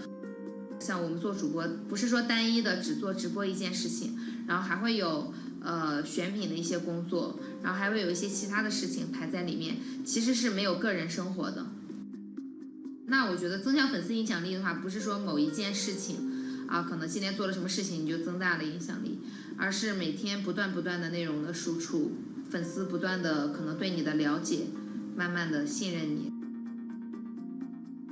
有芝麻酱的味道，如果吃不习惯的话就慎买。A lot of successful live streamers are generally very good at communication. They're very good at articulating very simply what a product does, what a product doesn't do. In order for them to sell, they need to be trustworthy and appear trustworthy, and they need to show in some ways that they're authentic, right? So for Via and Li Jiaqi, they are able to articulate that quite a bit through their body language, through what they say. For example, Li Jiaqi will also sometimes say bad things about certain products because to him that's his honest opinion, and sometimes people want to hear that. And so they seem very credible, they seem very trustworthy, and don't forget, they're also very entertaining and very interesting. If you're familiar with Li Jiaqi, he won a Guinness record for like the most lipstick applications to models in like 30 seconds. So if you're able to create a lot of buzz with interesting things that you do, people who may not want to buy lipsticks will also stream in just to watch what he does. And then from there, you might get hooked. 这就是一般女生出门的时候涂的口红的颜色。Live streamers also use sales techniques such as limited time or supply. This sense of scarcity can often encourage viewers to buy. The platform in itself creates and enhances some of these things because you see it live. Something we call social proof has taken over, meaning that, hey, other people are interested, other people are joining in, other people want the same product. and they add it in the chat and they ask questions and they say, oh, I want this too. What happens then? It makes the whole product even more scarce. But it's not just influencers. Local farmers, luxury brands, even mutual funds have also started their own live stream shows. Working with very top-tier live streamers can be risky. It's not necessary that the benefits will end up with the brand. So we see company executives opening their own shows. And we see like P&G have their own sales room, which runs shows every day as well. We also have like local governors in like small towns to sell their agricultural products. So the live streaming is definitely transformed the way product owners can think about how to reach their consumers. And it enables a lot of players to actually sell. Live stream shopping is going global. Merchants in Southeast Asia have embraced this trend. And in the West, Amazon has upgraded its live streaming function, adding interactive features like chat rooms. Companies, including Google and Facebook, are also developing and investing in technologies to integrate video and e-commerce. 直播电商它其实已经开始成为主流，它未来的发展空间跟潜力都是巨大的。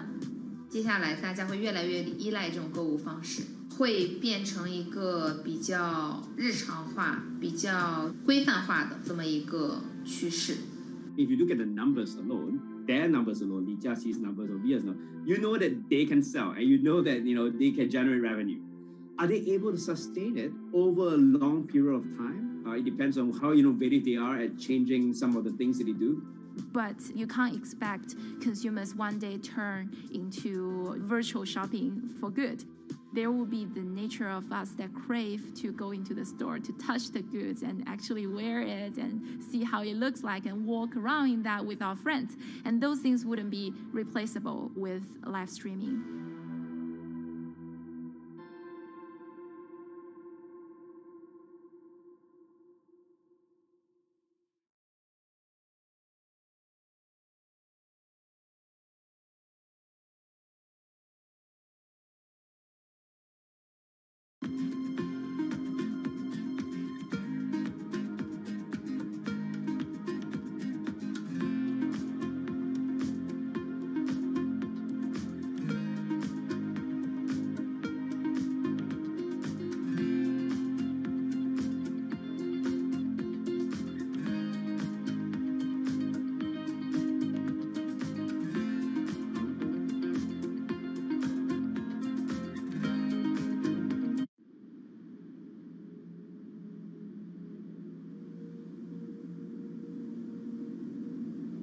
You could imagine that the oceans are actually the largest battery. We're storing huge amounts of energy in the oceans. The wave motion can be very deep. It can extend down several hundred meters. And once it gets to the near shore, from about 50 meters, the whole water column is moving backwards and forwards. As we search for ways to reduce our reliance on fossil fuels, some are looking to a largely untapped potential source of renewable energy. In theory, waves off the coast of the United States alone could generate over 2 trillion kilowatt hours of electricity a year, enough to power more than half of the country. Waves intensify and subside not as quickly as the wind, and that means that it can produce a smoother power generation curve. One of the potential advantages of wave energy is that it could act as a complementary source of power compared to other renewables on the grid if it were to be scaled up to commercial scale.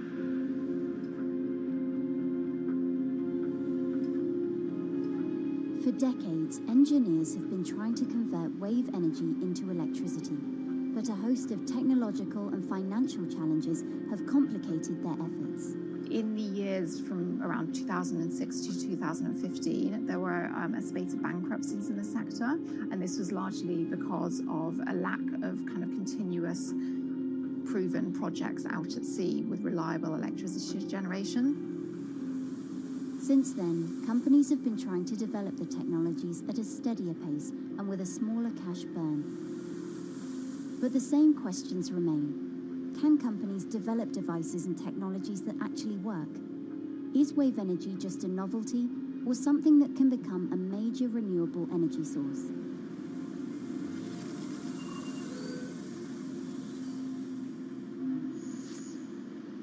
The sea is a very challenging environment within which to operate a power project. So seawater is corrosive and conditions are very rough. So this means that power projects don't have a very long lifetime, and it increases operating and maintenance costs.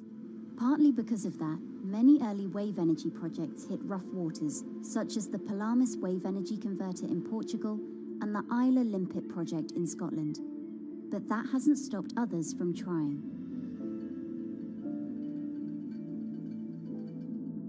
Companies are focused on testing projects out at sea, proving their durability, trying to raise capital and bring down cost. The sector hasn't really converged around one single technology design, and companies are kind of undecided about which design works best.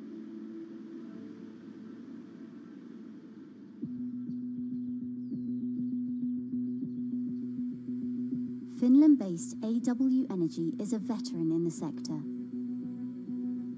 The first proof of concept of the company's device was made in the 90s after diver Rauno Koivusaari observed the strong back-and-forth movement of a hatch cover in a shipwreck in the Baltic Sea. The waves are generated far from the coastline, so the wind blows on the surface of the water, causing the water particles to rotate, and that rotation extends deep down below the surface, and the waves can be very long. They can be several hundred meters long, and as they come into the near shore, this rotational energy turns into an elliptical energy, and eventually backwards and forwards, as you probably have noticed if you've been swimming on the seashore in large waves, you're pulled in and out. That's the energy that we're extracting. There's a sweet spot where we deploy, so around 10 to 15 meters of water depth. That's where there's still strong wave energy coming in. After years of research, prototyping and testing, the company has deployed Wave Roller, a 350 kilowatt device in the waters off Portugal. Wave Roller has an 18-meter wide and 10-meter high steel panel fixed to the seabed via a floatable foundation. The panel moves back and forth with the waves, capturing the energy. It's submerged in the depth of 15 meters, so it's protected from the extreme waves. We generate electricity by capturing the movement with hydraulic circuitry in a machine room underneath the surface. That hydraulic energy we turn to electricity with hydraulic accumulators and hydraulic motors, and also a generator. The Wave Roller has survived large waves at sea for over a year and delivered electricity via an underwater cable to the grid in Portugal. Meanwhile, the company has won a €2.5 million grant to work on an upgraded version of the Wave Roller, aiming to increase the electricity generation capacity to 1 megawatt. The upscaled device would have a bigger panel, 2 power takeoff units, and improved software to control the energy production. We have taken into use a wave prediction algorithm that kind of tells us what kind of waves are coming in to our device. That gives us few seconds to prepare for capturing more energy, and the difference in that is significant. Our future plans are to deliver technology around the world. So I'm hoping we can be working on delivering technology to projects in Asia and also in the American continent as well.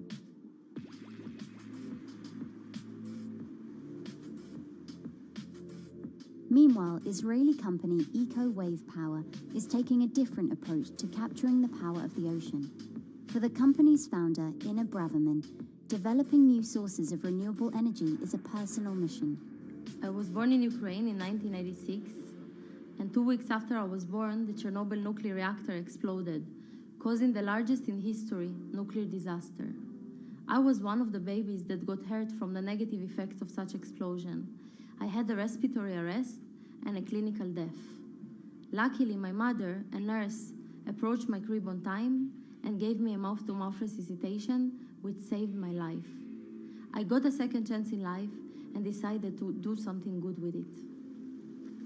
Growing up, Inna wanted to be a politician to positively change the world. After working as a translator at a renewable energy company, she decided to change paths. Solar and wind energy were fully commercialized. There were a lot of amazing technologies implemented everywhere. I saw that wave energy, although it's an immense source of electricity, the biggest companies in the world are trying to develop wave energy with no success. And there was kind of a race going on in the world of who is the company that is going to develop a viable wave energy solution first. In 2011, the then 24-year-old Inna co-founded EcoWave Power.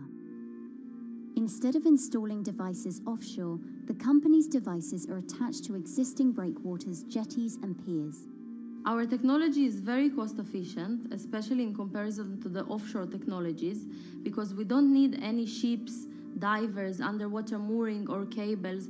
We install on existing man-made structures, and all our expensive equipment, the generator, the hydraulic conversion unit, the automation, is located on land just like a regular power station. This is the EcoWave Power conversion unit that has been operating in Jaffa Port since 2014 until 2020. Here you can see how the technology works.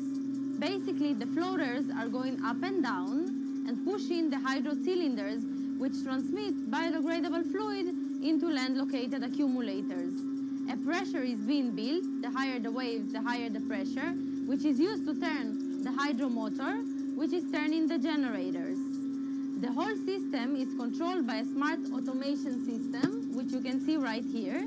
And in case of upcoming storms, the system automatically raises the floater above the water level and keeps them in the upward position until the storm passes. The company has been operating a 100-kilowatt grid-connected device in Gibraltar since 2016, which is enough to power 100 households. Currently, Inna and her team are working on another 100-kilowatt project at the port of Jaffa in Tel Aviv. The project will be also the first time in the history of Israel that wave energy will officially connect to the electrical grid. And our goal going forward is to expand it to all suitable breakwaters in the city of Tel Aviv and to supply a significant part of the city's electricity needs. Today, engineers and entrepreneurs are still trying to crack wave energy. Globally, only a few hundred kilowatts of wave energy are deployed, compared with gigawatts of offshore wind. But the field has come a long way in recent years, and with the right engineering solutions, this new power source could eventually become competitive with more mature renewables like solar and wind. I would have a lot more confidence in the success of wave energy companies today as opposed to like 20 years ago. But in the next few years, or maybe the next couple of decades, it will be more likely to be used in remote locations like islands that are otherwise dependent on expensive diesel power, or out at sea on gas decommissioning rigs, or for powering underwater autonomous vehicles. So definitely, wave energy can compete with other renewable energy sources, but I personally believe that this is not a competition.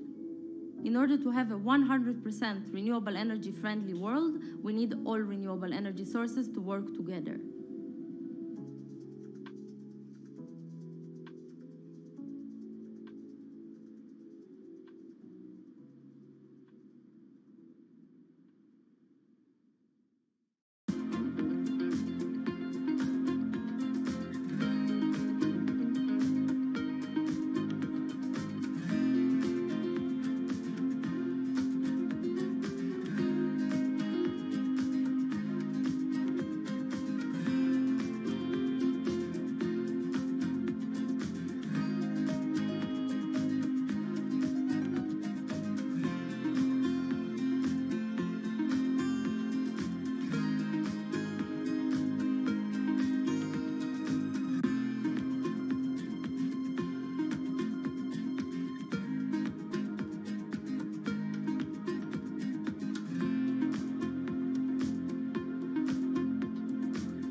Who are all these people from? Who are all these people from?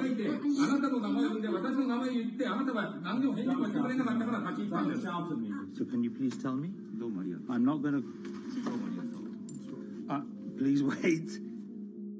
You know, I've covered a lot of companies. I've covered a lot of Machiavellian companies where, you know, people play rough. I don't think I've ever seen anything on the scale of Nissan. He is making you, but you act from this side. I mean, it's corrupt. The system is... One of the most dramatic elements was Ravinder Passi's home being raided by court officials in Yokohama. You scared my wife.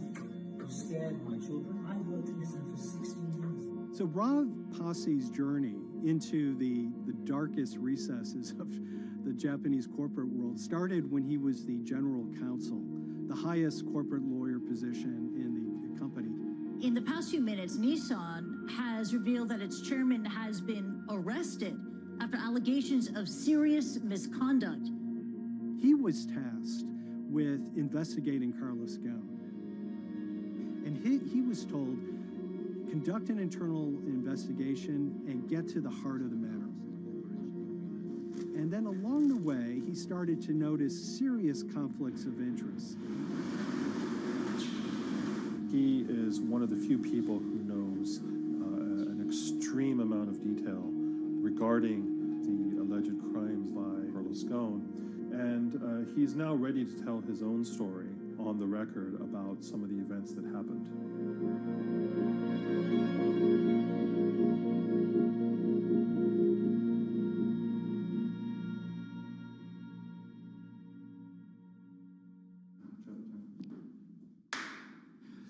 My name is Ravinder Passi. I'm the former Global General Counsel of Nissan Motor Co. Limited. And you could say, yes, I had a front row seat in terms of what was going on. When Carlos Ghosn saved Nissan years ago, he was depicted in Japanese comic books as this hero, and now maybe we'll see comic books where he's the villain. In corporate Japan, Nissan was quite an unusual company. It was led for 2 decades by a non-Japanese executive. Well, Carlos Ghosn was a hero in the Japanese business world. If you had a global business celebrity in Japan and worldwide, it was definitely Carlos Ghosn. In a country with few foreigners at the top, he stood out. But over the years, he saved Nissan from bankruptcy, allied with Renault and Mitsubishi, and turned the alliance into one of the most competitive in the world. Yet as the years went on, you know, I think his ambitions changed a little bit. He started thinking about legacy plays, and one of them was to really tighten the alliance between Renault and Japan. And unbeknownst to him, there was a contingent of senior Nissan executives that were really felt threatened by that move. They really thought that they would lose complete control of the car company, and even in the government, there was probably a little bit of anxiety about a national champion in the auto industry falling under full-blown foreign control. Carlos Ghosn was an auto industry leader, respected by many in Japan. Now he's in jail. The arrest of Carlos Ghosn came completely out of the blue. This was in November of 2018. He was coming to Japan on Nissan's corporate jet for a regular executive meeting, and he was met on the tarmac by Japanese authorities who whisked him away to a jail and charged him with financial misconduct crimes.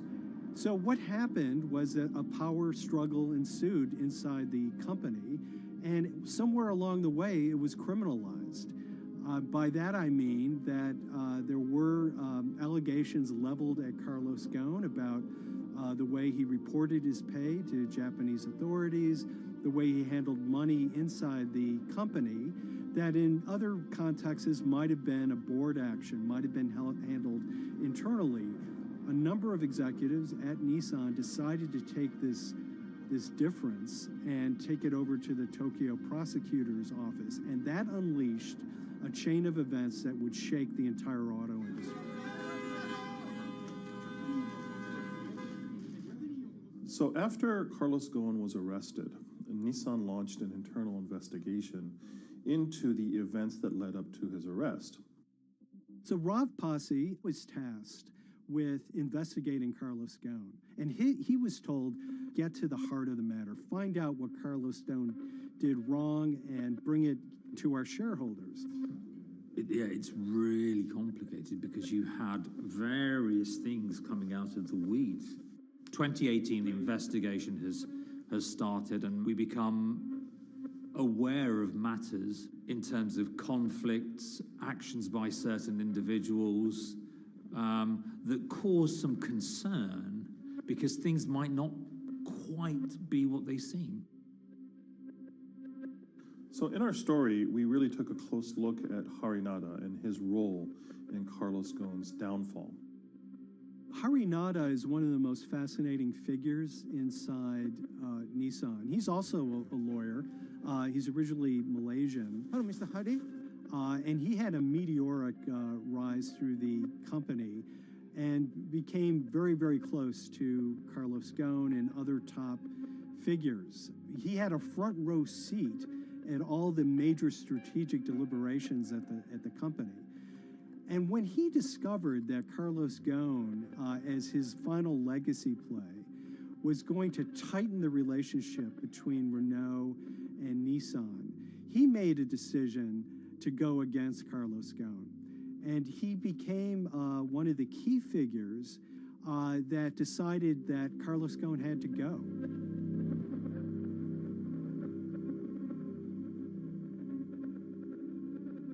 Harinada was somebody who actually recruited me into the company, so I have a long-standing relationship with him, or did have a long-standing relationship with him. For many, many years, he was a mentor. I had doubts about the credibility of the process right at the start.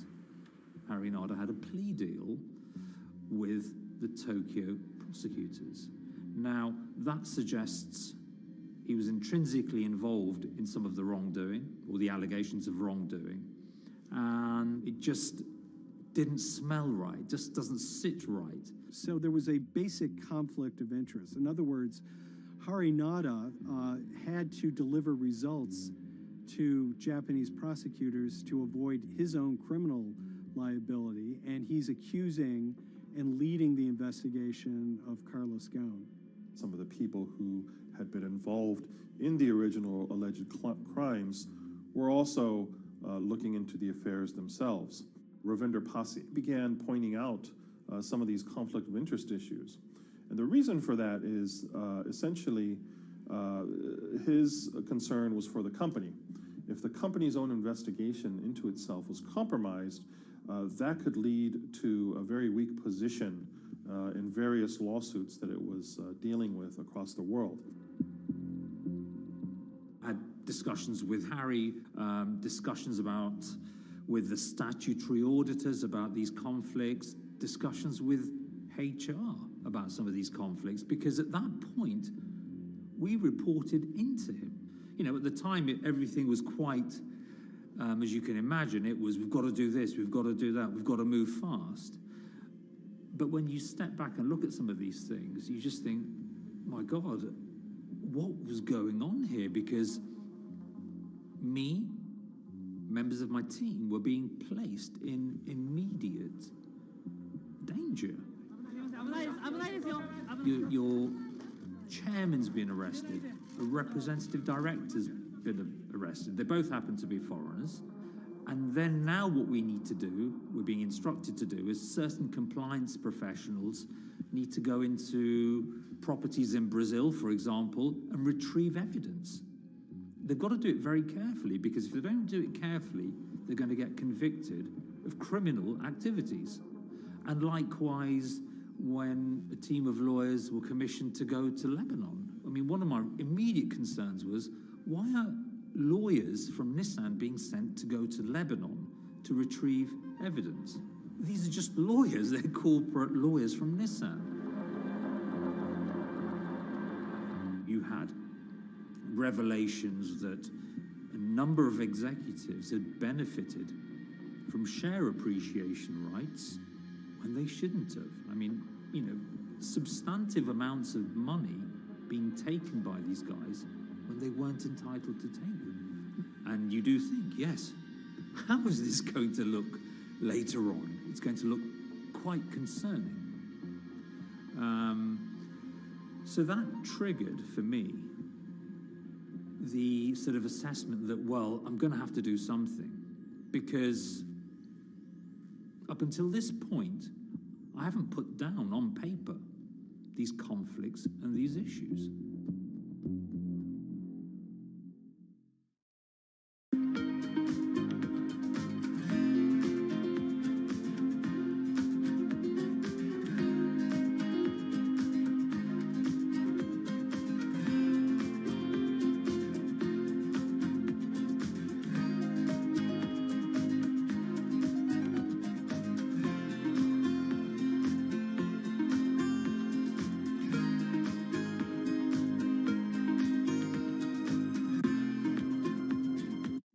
So Rav Pasi makes a fateful move. He writes this letter to the board listing every suspicion he has in great detail, backed up by evidence, backed up by memos, of why this internal investigation had serious problems. He sends the letter to the board and it's crickets. He doesn't hear much of anything. Nothing happened thereafter.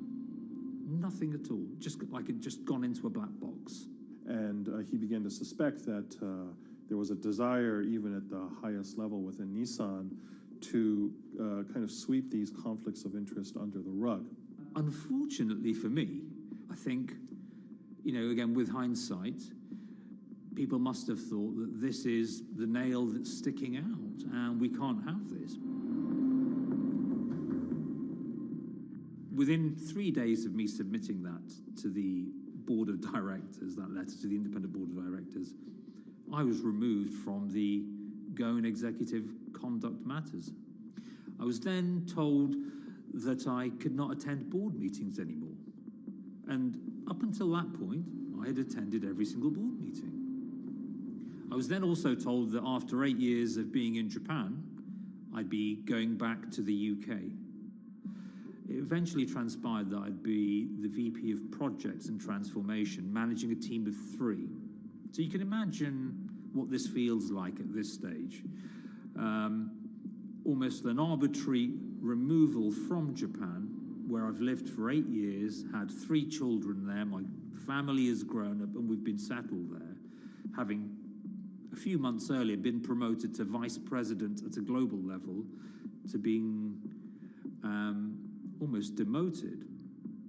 So Pasi was essentially being reassigned to get him as far away from the internal investigation as possible, and also to a certain extent in retaliation to some of the issues that he brought up regarding the internal investigation and Harinada.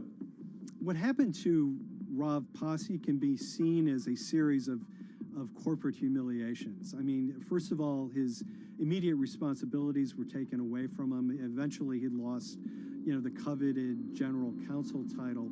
But it didn't stop there. Toward the end of his stay in Japan, Rav and his wife were convinced that they were being followed. During that period, I'd noticed that whilst driving my car, I'd have other cars following me. First time I noticed this was around mid-March, and I was driving, I can't remember where I was going, but this grey van, small van, just literally started following me. And I noticed that there was somebody in the car taking pictures. And lo and behold, we were absolutely being followed either by people on foot or other individuals, 2 or 3, normally 2 burly men in a car, different cars at different times, following us around. They were following the family as well. And, given I'd seen the Nissan security department behave in a very, very egregious manner with others in terms of following and surveilling, I was very concerned as to what they were doing and who they were giving this information to.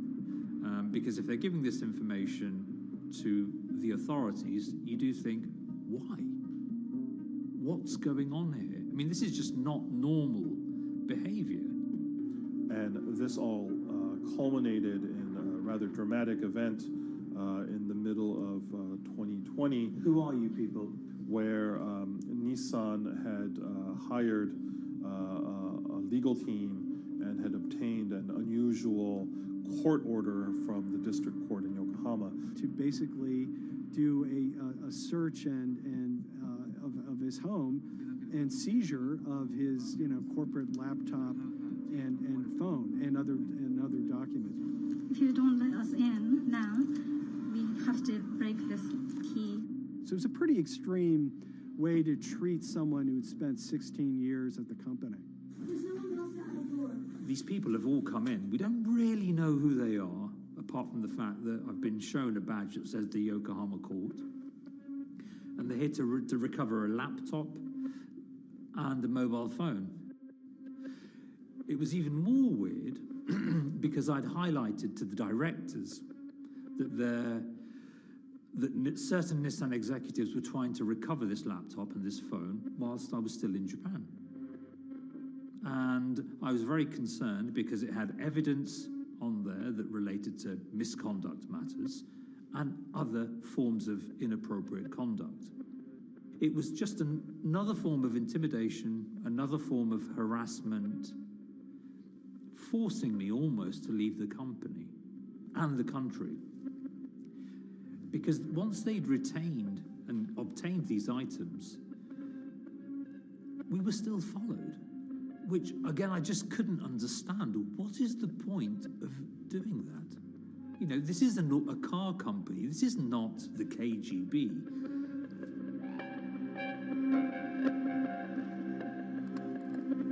I think it's fair to say that Rob Posse didn't have full battlefield awareness of all the intrigue going on at Nissan. I mean, Hari Nada is interesting because he's both charismatic and charming, and one of the most brutal corporate infighters one could ever run across. This is a confidential company email, right? You should not have this. If he had fallen into line, he would probably still have his job at Nissan, be paid very well, and continued his work. A career that he spent 16 years building at Nissan is irretrievably broken. It's been smashed to smithereens. He and his family paid a huge price, certainly. But in terms of being able to sleep at night, I think, he's come out ahead. I highlighted issues to the highest levels of the company so that they could be dealt with appropriately by those in charge. There was no response to those, and there was retaliation against me. What's really profound, like absolutely profound, is that none of your colleagues, I mean people who you have known for years, forget it. Yeah. You're on your own. Yeah. And you got to be ready for that. You've got to be ready for that. If you take it on anyway.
This is the awful truth.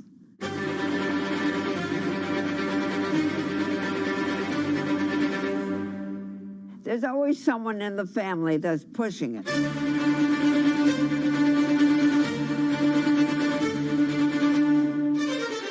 This lady does not deserve to be taken advantage of, especially at your age with your own grandchild. Yeah.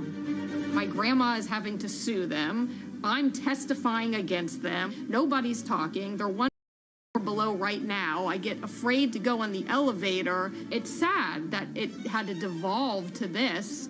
It's like a soap opera to me. It's a very sad thing. It's a family feud. A family feud. Here's a family that, on paper, you would think has the wealth that so many people seek, yet at the end of the day, it seemed to sort of rip everybody apart.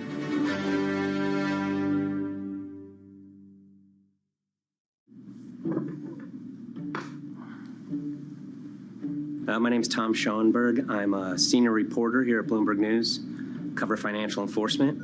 I was approached by someone close to the Schottenstein family and asked whether or not I would be interested in writing about Beverly Schottenstein and this case that she had against JP Morgan. And it was immediately clear that there was a great story here to be told.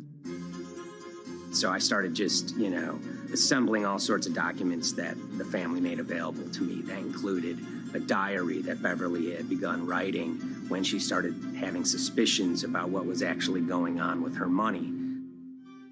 Beverly obtained her wealth from the Schottenstein kind of retail empire that has at times included Big Lots, Value City, American Eagle Outfitters, DSW Shoes.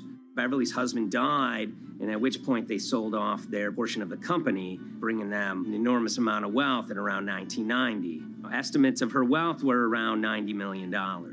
She, for many years, had that pool of money being managed by outside advisors. Her grandsons in the late 2000s had both graduated and were becoming financial advisors. She gave them a little bit to work with, and over time, her grandson, Evan, became the trustee of her entire estate.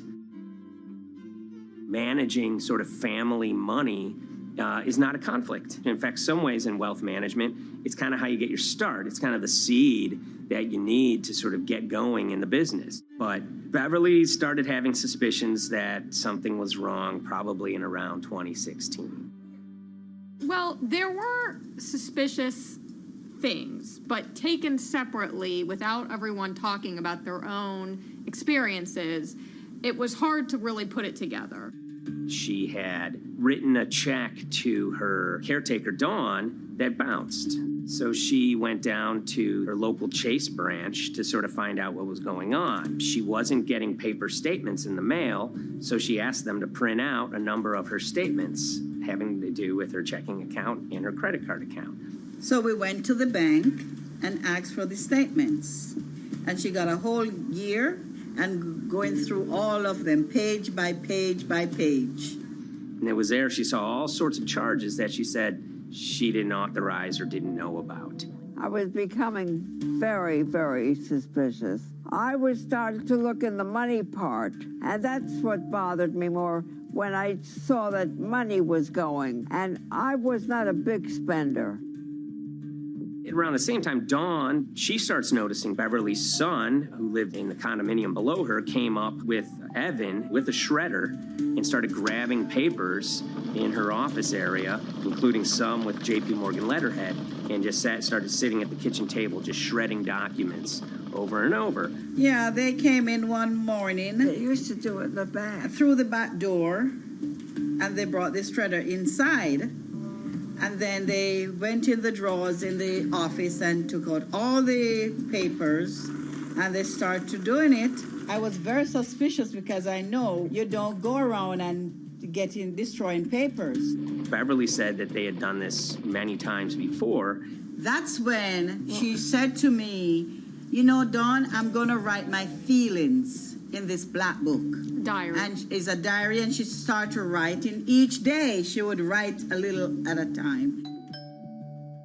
Around the holidays of 2018, a package had arrived, a FedEx package, and in it were materials about a venture capital fund based out of the Cayman Islands. Dawn and some other family members take a look at this, and they see that Beverly is signed up for this fund to the tune of $5 million over the course of several years. And that was really the beginning of it. That was sort of the tip of the iceberg when it became obvious that something was going on, that my grandmother really wasn't aware of this fund.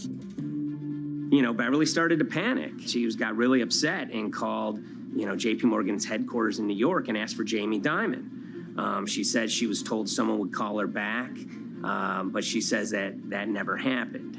She wrote a letter to Evan and Avi, and in there she laid out a number of things that were concerning her: unauthorized trading, the checking account.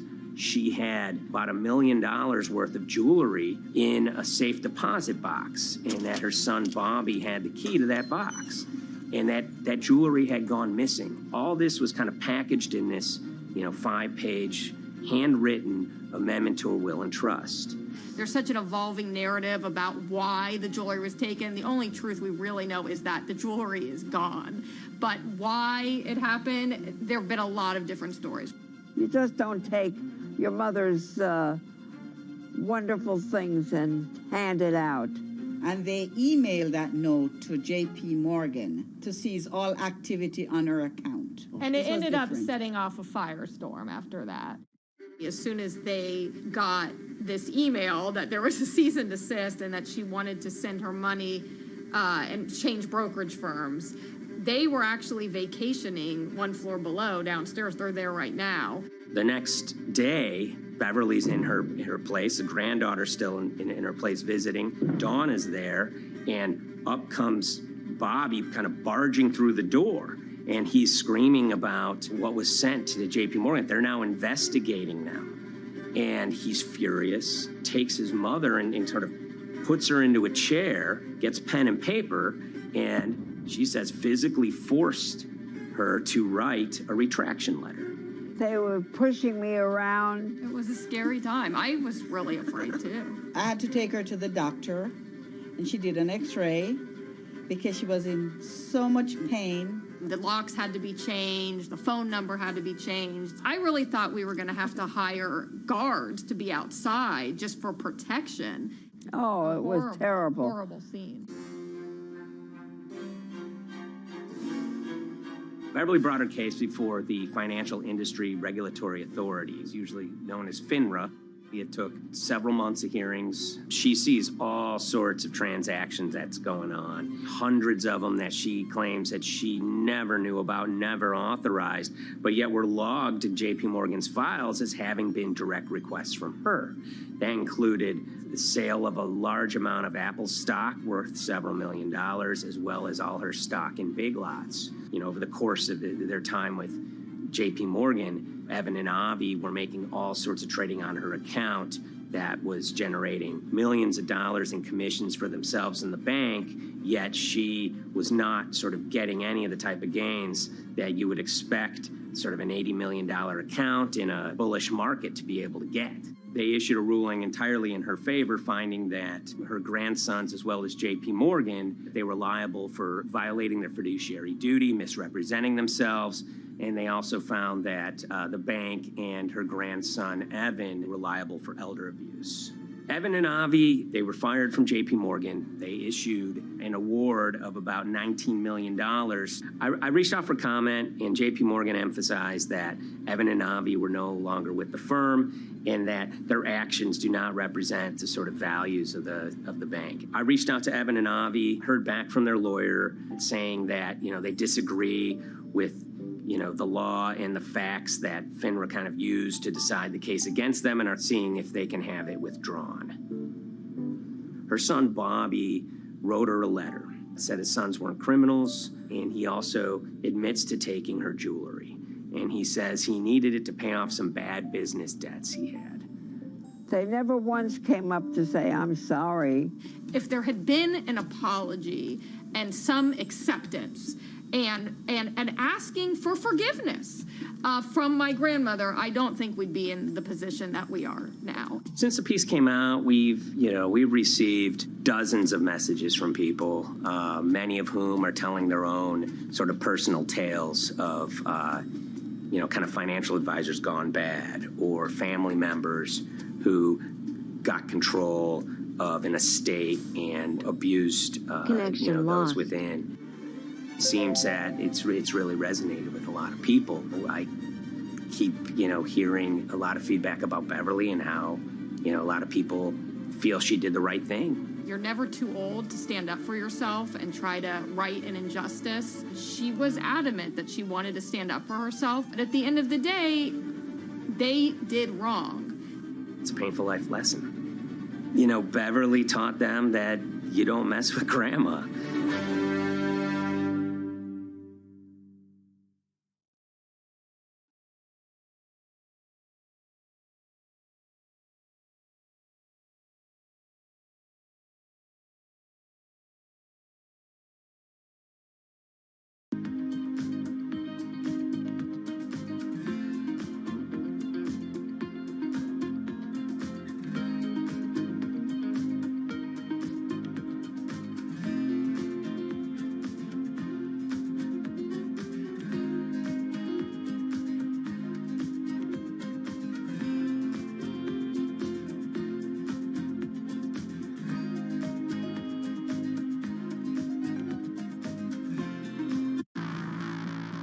On April 20th, oil markets did something they never had before, and they crashed, went into negative territory and closed the day at minus $40. Meanwhile, in a place called Thaden Boyce in Essex, a group of 9 traders, led by a guy called Cuddles, made $660 million over the course of a couple of hours. The price of oil has collapsed to a record low. We've never really seen anything like it. WTI this morning down more than 35%. People maybe wouldn't have been so surprised if the oil price had fallen to zero, but the oil price went to minus 38. It went far lower than anyone had expected. And so lots of people in the market were saying, well, hang on, something else is going on here. A couple of months later, I started to get wind through a kind of network of sources that a tiny firm in the outskirts of London had made a huge amount of money that day and potentially had some part to play in what happened. The information we got was that 9 traders at Vega Capital London had made in the region of $660 million in one day. As a group, I think they made as much money in one day as Apple makes from its international sales in one day. I mean, it's an insane sum of money. Did they pull off a fantastic trade? Did they predict the way the market was moving and get it absolutely right? Or was there something else going on, and had they actually done something that breached market rules in a bid to sort of push the market? And that investigation is ongoing.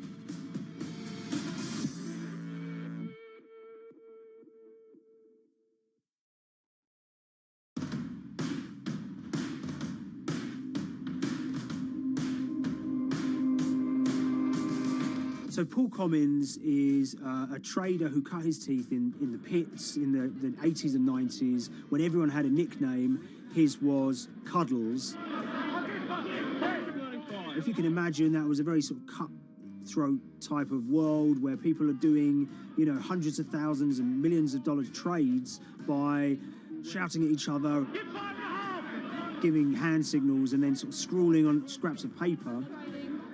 The culture of the trading pits in London was very influenced by the working class guys who became traders there. They weren't like the city bankers that had gone before them. They weren't usually Oxford or Cambridge. They didn't wear Savile Row suits. They were ordinary working guys who happened to have a talent for trading.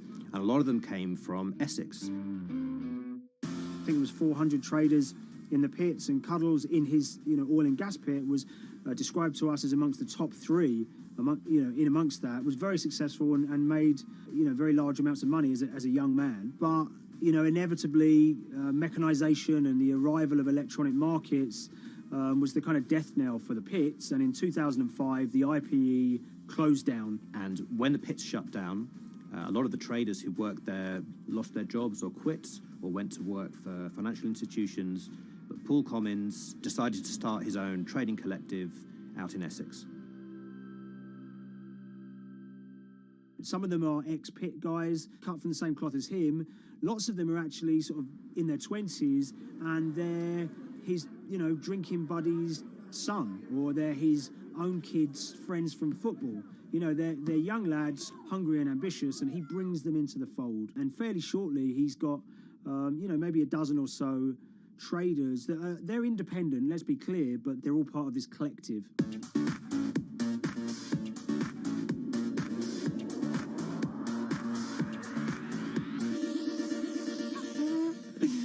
Yeah, I'll let Liam deal with Essex.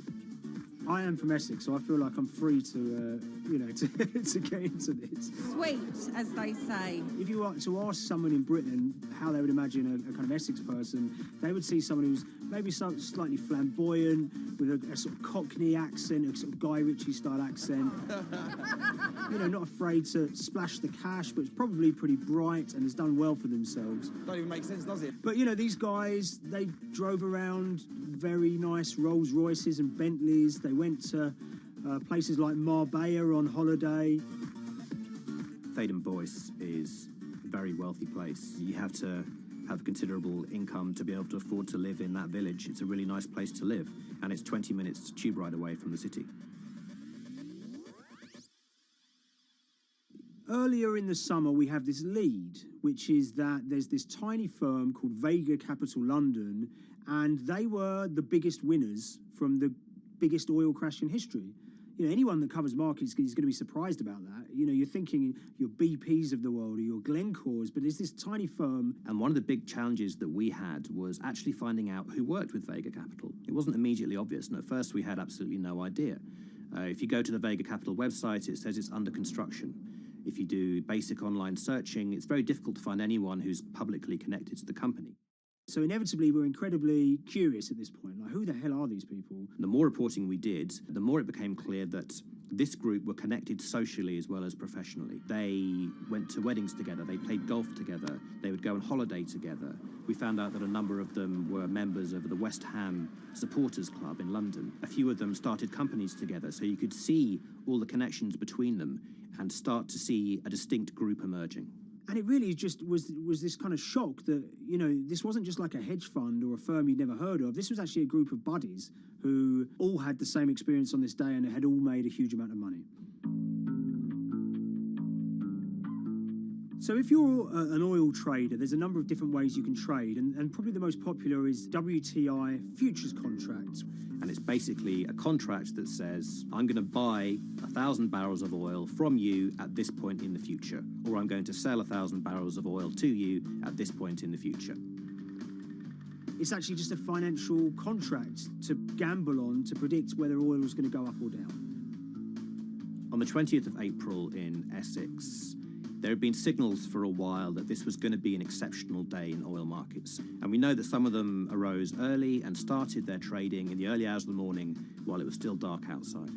Essentially what they were doing is buying contracts that gave them an obligation to buy oil at whatever the price ended up at 2:30 p.m. So they're basically placing a bet that oil was going to fall throughout the day. But they're simultaneously selling lots of oil as well. And whether they make a profit and how much profit they make is the difference between what they buy the oil for and what they sell the oil for. Now, of course, we now know throughout April 20th, the price dropped and dropped. So this is going very well for them. They are committed to selling oil at these prices, and the prices are continuing to fall, which means they're going to be able to offset it and buy oil at cheaper at the end of the day. Now, once it gets to kind of 1:30, 2 p.m., that's when things start to get really interesting. Suddenly there's a kind of influx of buyers and sellers, as desperation increases in the market and trading volumes go up. Now at 2:08 p.m. exactly, something bizarre and unprecedented happened, which is that oil passes into negative territory.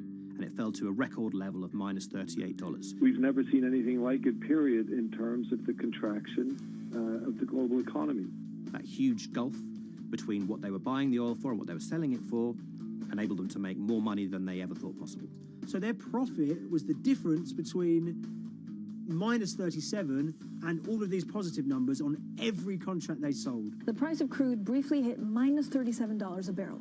For one group of traders operating from a small office, it was a very, very profitable day. It's important to remember this had never happened before in the history of oil trading. No one could have predicted it. I can't think of another example of where you enter a trade and you get paid on both sides. You get paid both to sell and to buy. It's unthinkable. One thing we know about the Cuddles Trading Arcade is that they were very comfortable taking large risks. And, you have to be clear, this was a large risk.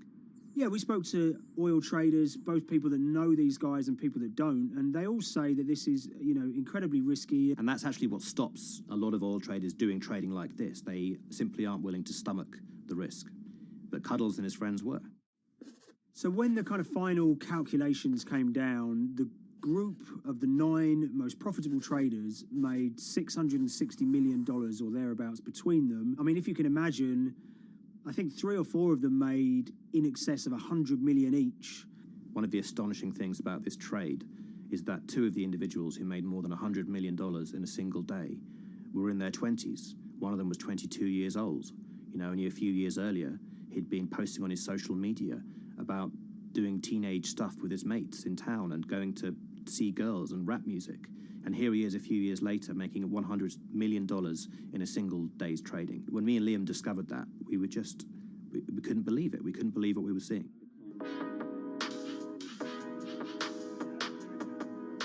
Oil trading is a zero-sum game. Anytime you're making money as an oil trader, someone else is losing it. Amongst the biggest losers were the investors in this Chinese fund, Crude Oil Treasure Fund. There were thousands of them, and they lost everything. Lots of people had put their savings into oil funds. They lost money that day. Big banks and brokers who sort of stand in the middle of trading parties, they lost money that day. And another interesting thing is that oil-producing countries like Kuwait or Canada, they sell oil as an average of the WTI closing price over the preceding month. So the fact that one of those numbers in that average was minus 37 meant, if you can imagine, countries like Saudi Arabia and Kuwait potentially lost a couple of dollars on every single barrel of oil they sold that month. Vega Capital's traders made such an extraordinary sum of money that it was inevitable there would be some scrutiny of what they did. But it wasn't just the sums of money they made. In the vital half an hour before the settlement price was set, they were by far the biggest sellers of oil futures in the market, which is an incredible thing to think about when you consider that the other participants in that oil market are going to be the world's biggest banks, oil majors, BP and Shell, and here you have a group of 9 guys in Essex who are having this significant influence over a global market for oil. I mean, I think you have to assume that if these guys had made $7 million or $10 million, they probably would be celebrating in Essex right now. But the fact that they made closer to $700 million has meant that they are facing understandable scrutiny. We wrote individually to all the Vega traders who did exceptionally well that day, and we got a letter in response from a law firm representing the group. The law firm was at pains to point out, number one, that they haven't been accused of any wrongdoing, that they all traded independently and separately, and they'd basically all made up their own minds that this was what was going to happen in oil markets based on publicly available knowledge, and decided to execute this trade. What I love about these stories is there's a real variance of opinion, and some people will look at what happened and think that must be dodgy. They all traded at the end of the day. They all made a huge amount of money while all these people lost. That's shocking.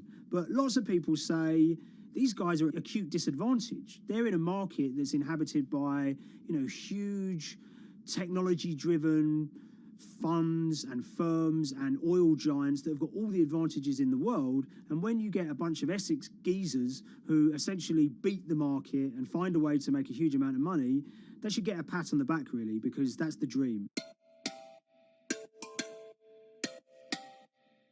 Since this happened, a lot of the guys have stopped trading the monthly settlements that they'd done so well at in the past. Several of them have set up new companies.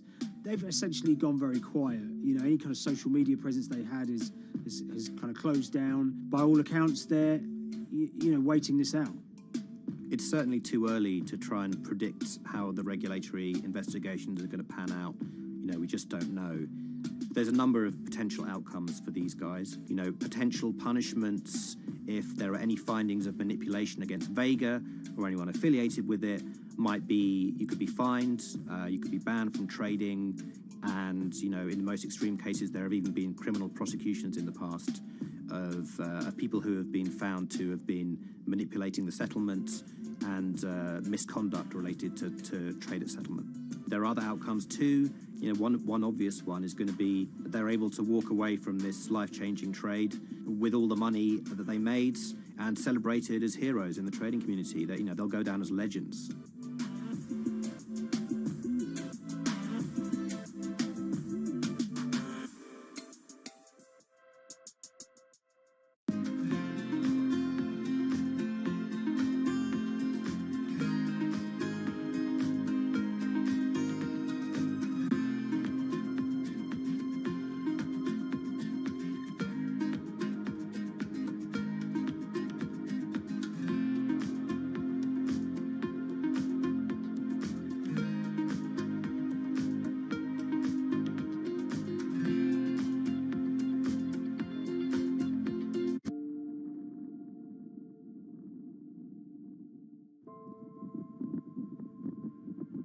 It's very important, given the nature of the climate crisis right now, for the general public to have an understanding of what progress is or is not actually happening. And I think many readers right now, they'll see these hundreds and hundreds of companies making these big, bold climate claims.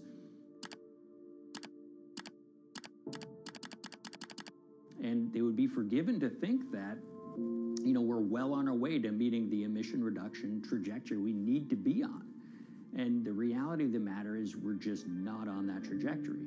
And a key reason for this sort of disconnect is the use of offsets that aren't doing what they claim to be doing. We have a massive potential for sort of willful blindness. We can convince ourselves of things regardless of what the facts are. And so that's what tends to happen in these cases. It's not that anybody is setting out to commit climate fraud.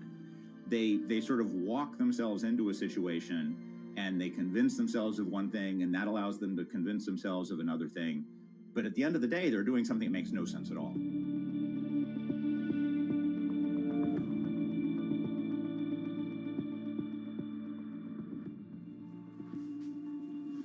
My name is Ben Elgin. I wrote the story about how the billion-dollar market for carbon offsets is setting back the fight against climate change. So one of the challenges in reporting on carbon offsets and trying to figure out what's going on is really finding good experts who have been steeped in this marketplace and are willing to candidly talk about it. One of the best people for this is a fellow named Mark Trexler, and I've been talking to him for more than a decade. My name is Mark Trexler. I've worked in climate change for the last 30 years. I was actually hired by the World Resources Institute in Washington to work on the first carbon offset project in 1988. In terms of defining a carbon offset, one of the beauties, so to speak, of greenhouse gases, sort of the silver lining of greenhouse gases, when you put up a molecule of CO2 into the atmosphere, it can be anywhere in the planet in 7 days. And therefore, if there's an option to reduce emissions on the other side of the planet, and you can do that very cheaply as compared to doing it in your factory, for example, then why not pay that person, that factory on the other side of the planet to reduce their emissions? Then you are, in a sense, offsetting your emissions, and the atmosphere doesn't really see your emissions anymore. So carbon offsets have been around for quite some time, and they were actually key with these international climate agreements, such as the Kyoto Protocol, which mandated the wealthiest countries reduce their greenhouse gas emissions. The treaty was signed on the 11th of December, 1997. Decided. The business community in general saw carbon offsets as a huge opportunity to comply with whatever policies and measures might be coming down the pike on climate change much more cost effectively.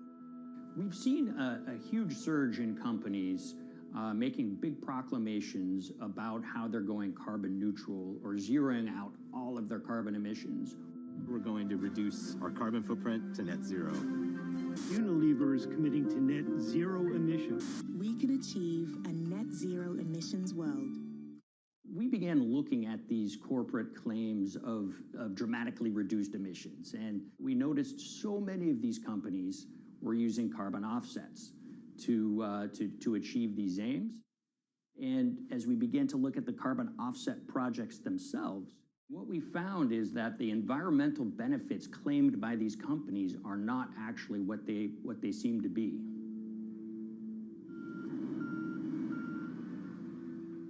And as we sort of saw and spotted a number of these very aggressive carbon offset projects, which appeared to be generating inflated credits or bogus credits, we saw a number of them were associated with the Nature Conservancy. This surprised us. The Nature Conservancy is the world's biggest environmental group. They have about $1 billion a year in revenues, and they've been around for 7 decades. They've preserved about 125 million acres of land, and they've done so many good works over the years, and they've been very strong in terms of working with corporate partners. The Nature Conservancy has taken a different approach, a very pragmatic and pro-business approach. They will not go out and criticize a big polluter, but they're very happy to work with them. Some might say that, well, that's selling out, but others would say, and those at the Nature Conservancy would say, these companies have deep pockets. They can help fund important preservation work, and we have absolutely no problem working with them on this stuff. So companies are very warm, and they've partnered with the Nature Conservancy for many years. And yeah, it definitely lends a sheen of credibility to these projects. Here's 20 new reasons to visit Disney World this year. 1, 2, 3. If you look at, for instance, Disney, that's a sprawling company with theme parks and cruise lines that burn up diesel fuel. They have office buildings and television studios that consume electricity.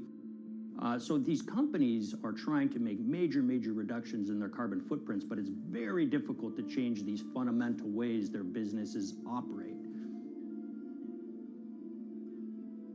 So Disney has been a big buyer of carbon offsets that are orchestrated by the Nature Conservancy.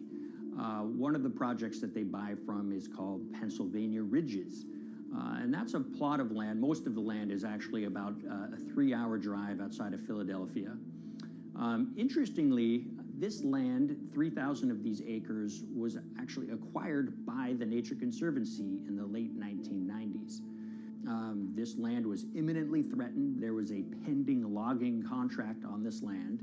So they do what they've done so well for all of these years, which is they go out, they raise money from local philanthropists, and they go buy this land to protect it from developers and loggers.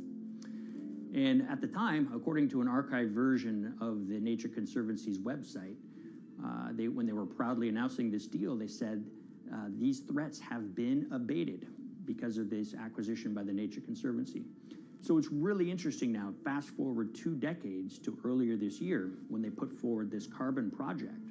And if you look through it, this land is a key part of that carbon project. And what they're now saying is this land is now once again imminently threatened. 72% of the trees are going to be cut within 5 years. Now, this is just astounding because this land is owned by the Nature Conservancy. They do not clear-cut land that they've bought through philanthropic donations. So this scenario that they've put forward to get carbon revenues is not really plausible. And what that means is when you have Disney coming in and buying these credits, when it eventually lowers its carbon footprint because of these credits, well, that won't be a credible or truthful claim by Disney.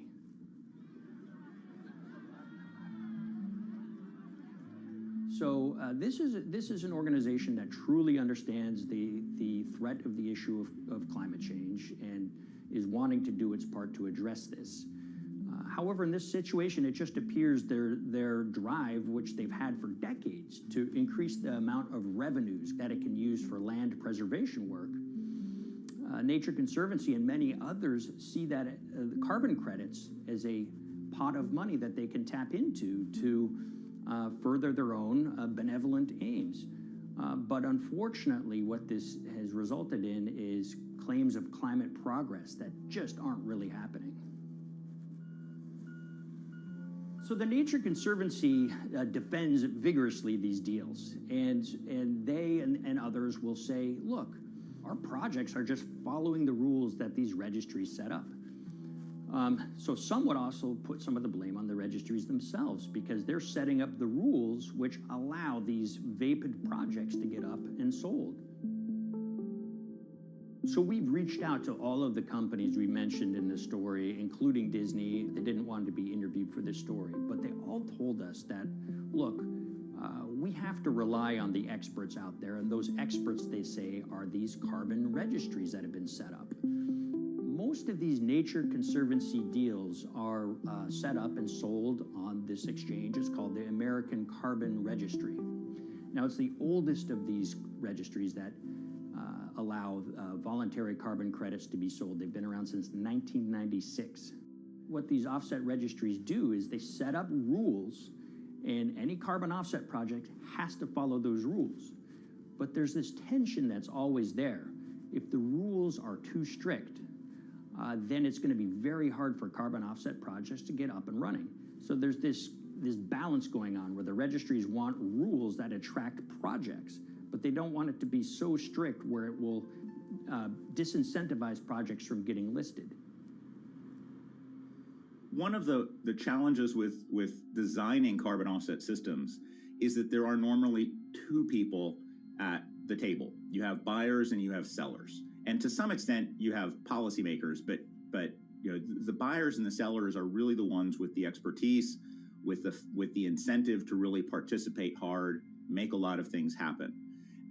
And the challenge there is that both of them sort of want the same thing, or they're both happy with the same thing. They're happy with low-cost offsets and a lot of them, because that works for their business model. You end up, though, with nobody really representing the atmosphere, so to speak. Nobody's really representing the climate in those discussions. And so the policies end up biasing the whole system, and you end up in sort of a race to the bottom, and that's what we've seen happen. You know, when it comes specifically to the topic of carbon offsets, you know, I am a fan of carbon offsets in the sense that they can help mitigate climate change. They absolutely can. But, you know, if we're not going to do it correctly in a way that actually does help mitigate climate change, then it's nothing but a distraction. And, you know, after 30 years, you have to start wondering, is it really just a distraction? And that's really unfortunate, but that's where we are. Ultimately, what needs to happen is systemic change. You know, we're sort of nibbling around the edges with some of these different things. We need to change how we produce energy. We need to change how we transport ourselves. We need to change what and how we eat. You know, we need systemic change associated with transitioning to a low carbon economy. A lot of what we're doing today is not promoting systemic change. It's sort of trying to stick your thumb in the dike to preserve the current system. And at the end of the day, that can't really work.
the Hyperloop. There's a good chance you've heard the name by now. This is the Hyperloop system. It can take people hundreds of miles in minutes. The Hyperloop, a series of tubes that would transport people in pods at ultra-high speeds over long distances. This is a remarkable new form of transportation that can whisk people from city to city in a flash. 29 minutes from New York to D.C., 30 minutes from L.A. to San Francisco. For years, we've been seeing these futuristic, utopian renderings of some cross between a spaceship and a monorail.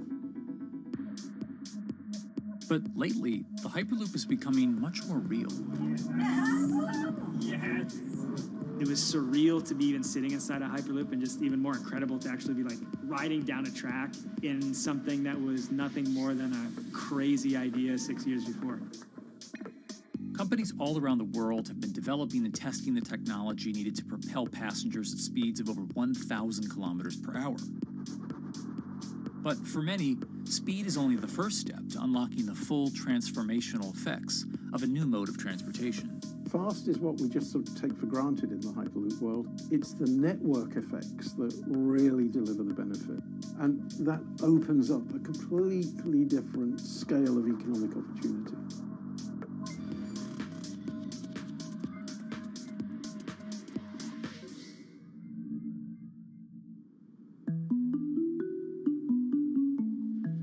We've got planes, trains, automobiles, and boats for getting around Earth. But what if there was a fifth mode? And I have a name for it, which is called the Hyperloop. The Hyperloop? Hyperloop, yeah.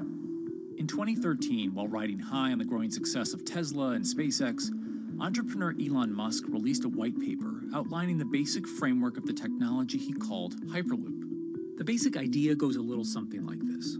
A tube reduces the air pressure to a near vacuum-like environment.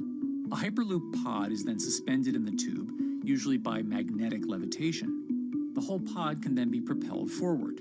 Because there's no traditional friction sources like air resistance or rolling friction that would push back against the pod, the Hyperloop is able to move at incredibly high speeds and do so fairly efficiently. Despite its futuristic name, however, the general concept behind Hyperloop is actually pretty old. In fact, New York City's first attempt at an underground public transit system in the 1870s was based on a similar principle. The pneumatic transit system was short-lived, however, only stretching one block and topping out at a rather leisurely 10 miles per hour. While Elon would make some 21st century improvements to this concept and bestow a very 21st century name, he wouldn't end up pursuing the technology itself, instead electing to focus his efforts on something a little bit deeper, literally digging the requisite tunnels via his boring company. It would take another billionaire industrialist who dabbles in spaceflight. No, wait, not that one. Yeah, that's the one. After Richard Branson would make a large investment in the company Hyperloop One, it would be renamed to Virgin Hyperloop. What we've always been trying to do as a company is show that this technology could work, that it could be made safe, and that ultimately it's something that's happening in the next couple of years, not the next 20 years.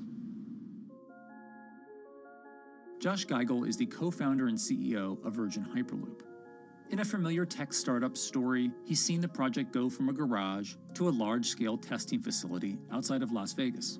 So we started building the first kind of Hyperloop system in 2016. We've done a lot of work, about 500 tests that we've done on that over the last 5 years.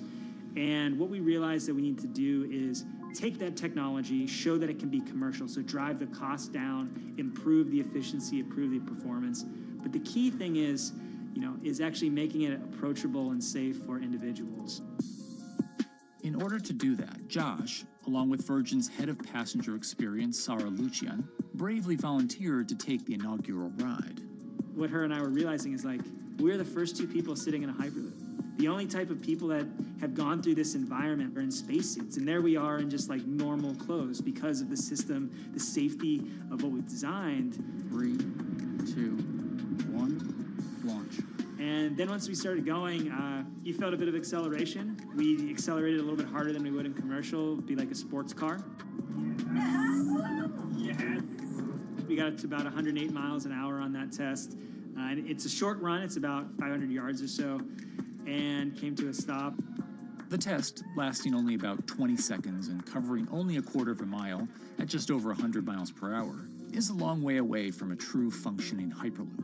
But as for optics, it's a crucial step for the future of funding. The number one question we got from investors or from project proponents or just people in general was like, is a Hyperloop safe? And what better way to show something is safe than by actually getting people on it? But convincing investors and governments that would likely be fronting some of the construction costs for an unproven technology is no easy task. First and foremost is the question of safety. Most people don't know how an airplane works, but yet they get on an airplane. They get on an airplane because, it's faster than driving. And most importantly, they've probably gotten off of one before. They've seen someone get off of one before.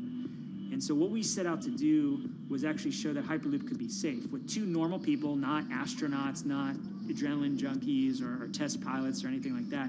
Two normal people getting on a Hyperloop, and then most importantly, those two people getting off. But beyond safety concerns, constructing Hyperloops will undoubtedly require a significant capital investment to the estimated tune of around $60 million per kilometer of track. So a track from San Francisco to Los Angeles, for example, is likely to come with a price tag over $10 billion.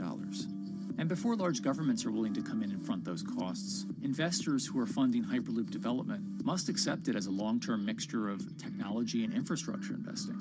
Investors that are used to short returns because you're developing apps or something to that effect, those aren't the investors that really get excited about Hyperloop. What you start to see is the people that are looking at platform technologies, right? So this idea that because the smartphone existed, Uber could exist, right? So who are like the Vanderbilts of this century? And that's the part where you're going to get a lot more no's than yeses. But those people that have the ability, the fortitude to stick it out, to see the game-changing platform here, those are the people that we're looking for. And since we've done that passenger test, there has been a lot of interest that's really, this is a lot sooner than I thought.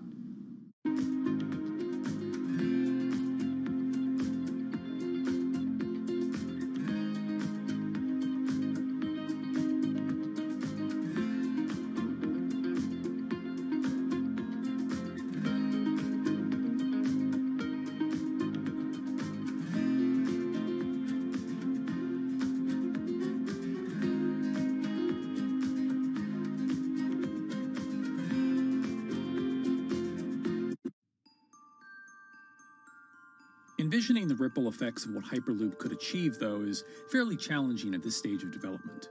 It's fast, yes, but for point-to-point travel, traditional maglev trains can move pretty fast as well. And outside of China, South Korea, and Japan, even those haven't seen much adoption elsewhere due to the high costs and questionable profitability. The Shanghai line in China, for example, loses around $100 million every year. Hyperloop companies, however, believe they can offer something different than traditional railway lines.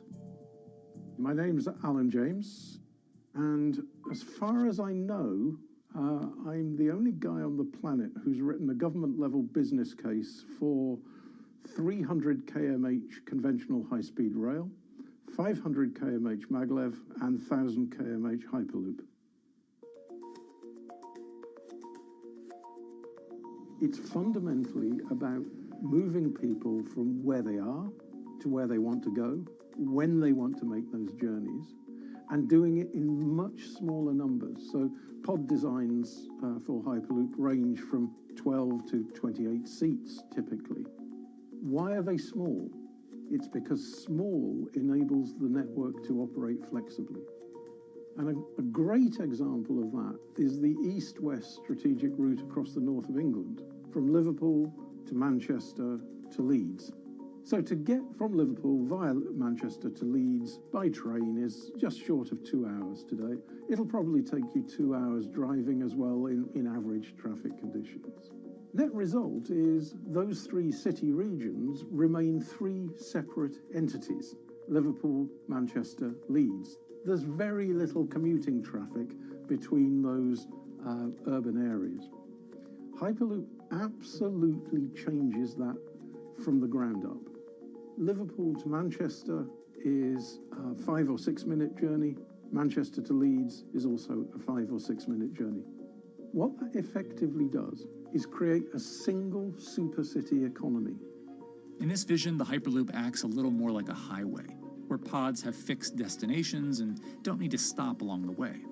Meaning you can travel on a Hyperloop network from, say, Liverpool to Leeds, while the pod behind you travels from Liverpool to Manchester.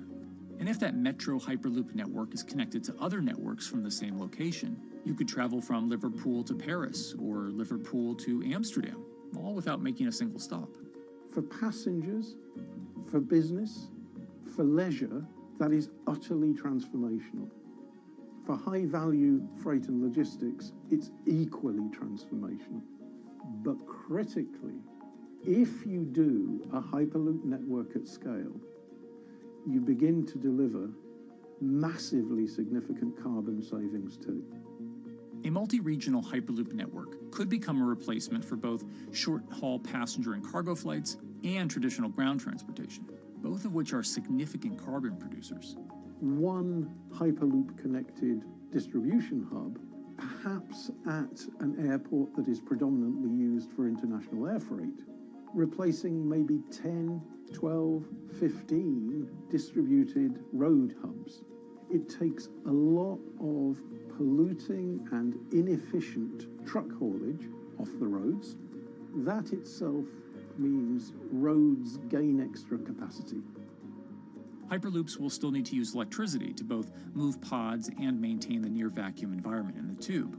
Proponents of the technology believe that this can be done by using renewable sources, including a combination of solar panels and battery technology that could be used along the Hyperloop itself.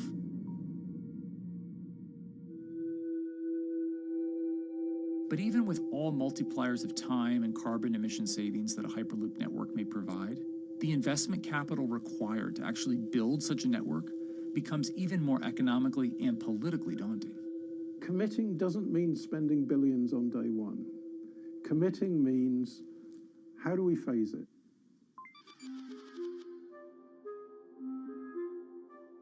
One company in the Netherlands is working to develop that technology, and perhaps more importantly, the international coalition needed to make the Hyperloop network a reality.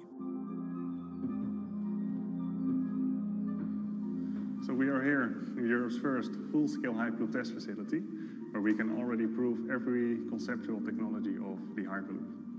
This is Tim Houter, a co-founder and CEO of Hart Hyperloop, headquartered in the city of Delft. And while this testing tube might not seem as large as others, inside is a key technology to create the on- and off-ramp type infrastructure of a Hyperloop network. That is, a lane switch. That's something we can already test here. You can actually see it here, that the track is diverging from one track into two. That makes it possible to eventually split up the Hyperloop track in two sections. And in that sense, you can create a complete Hyperloop network that in the end will make it possible to travel, for example, over a whole continent. And take Europe, for example, with the same ease as you can now travel with a metro in a city. The nice thing about this magnetic levitation system that we've developed is that there's absolutely zero moving components in the track.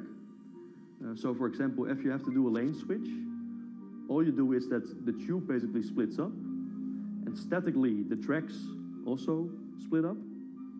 And whenever the vehicle enters a switch, it either pulls itself to the right with its magnets, or it pulls itself to the left with its magnets.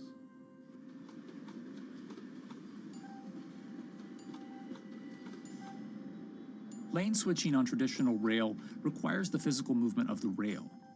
Even modern magnetic levitation tracks use lane switching techniques in order to transfer trains from one track to another. And this is a very crucial element, because this is the thing that limits the capacity and, in the end, the usefulness of the rail network. Because the moment that a track is switching, that means that at that moment you are creating an unsafe environment for the trains behind it. So you need a lot of space between trains. In a Hyperloop, because you have no moving components in the track, all the vehicles can be much closer to each other. You can achieve a very high frequency and basically have your vehicles moving and merging in and out of the network very much like a highway. For now, though, Hart's physical testing has been limited by the size of their tube.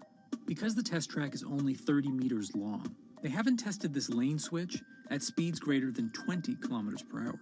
However, the company is working to build a new test site where it plans to increase that testing speed to 300 kilometers per hour. We're now in a phase where we have proven most of the most important technologies in the test facilities that we already have. And we have also demonstrated the viability and the feasibility of a network. If you look at all the subsystems that it consists of, most of those are proven systems, already demonstrated in lab conditions. So we don't really believe that the technology itself is going to be the biggest challenge. Because for all Hyperloop companies out there, actually building a Hyperloop system requires more than just a good product. We're talking about the safety aspects, we're talking about integration into the environment, we're talking about the social aspects. Do people feel comfortable traveling in such a system? So it's about all these different aspects, and the complexity is really getting all the different stakeholders that are relevant and that do need to contribute to bring this to market, to get them all following the same roadmap.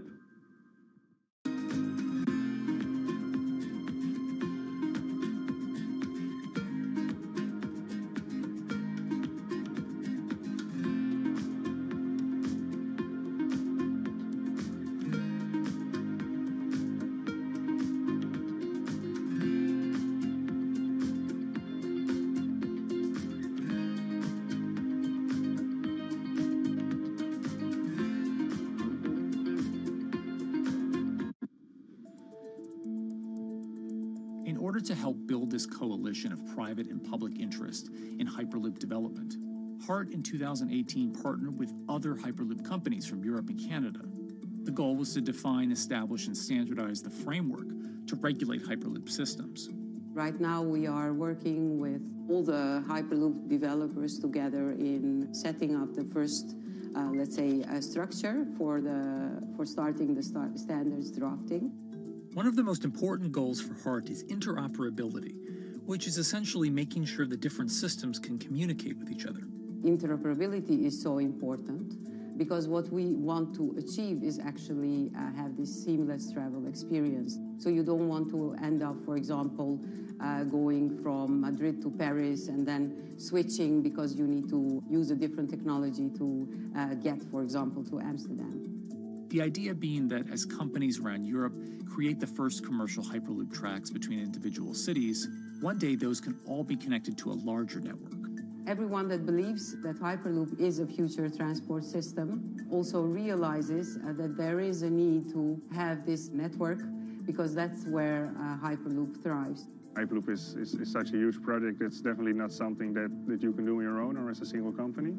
So you need to do it with a lot of other companies. You need to have the governments. I think in that sense, the biggest challenge that we've encountered is to really get all the required parties together to take the steps in development and in commercial implementation. HART's next plan is to build the European Hyperloop Center, an open testing facility which will include a 2.6-kilometer test track. And the company hopes to test travel speeds there at up to 700 kilometers per hour. Virgin Hyperloop is also racing to construct the first commercial Hyperloop route, with projects in various states of development in India, Saudi Arabia, and the United States. Recently, the company announced plans to build a Hyperloop certification center in West Virginia, which will include a 6-mile-long test track. Proving the technology here will be crucial if Hyperloop networks can find a home among infrastructure investments that the Biden administration hopes to make.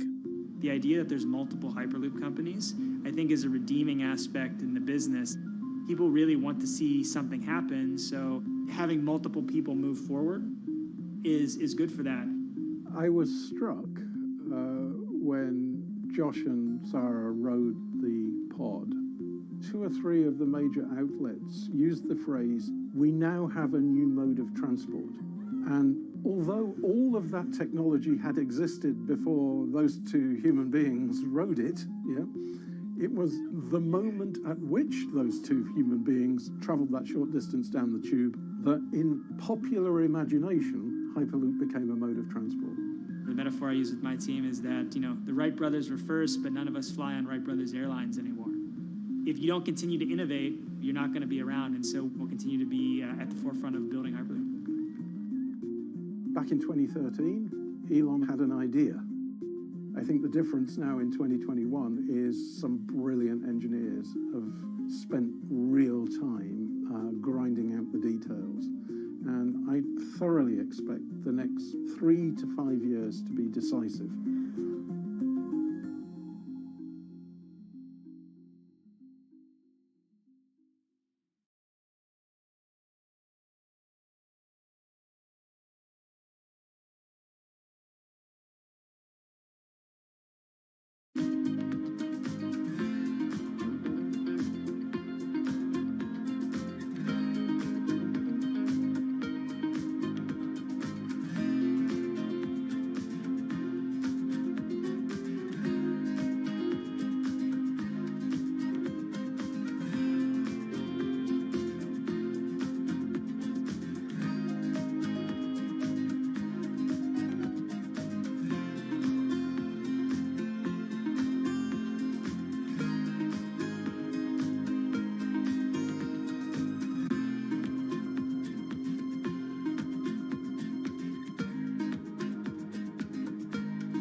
This week, how hydrogen can transform our energy usage.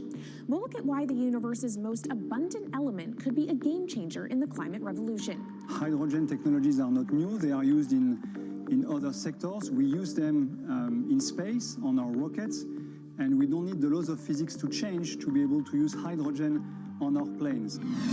From iron ore to green hydrogen, one of Australia's richest men tells us about his pivot to sustainable energy. Let's take action. It's practical, it's implementable. Let's do it now. Plus, the hydrogen revolution. We'll speak with the CEO of Italian utilities firm Snam about his new book and how green hydrogen could be competitive within 5 years. Costs are coming down and people are waking up to the fact that it's the only way to decarbonize certain sectors. From Bloomberg's global headquarters in New York, I'm Kaylee Lyons, and this is Bloomberg Green.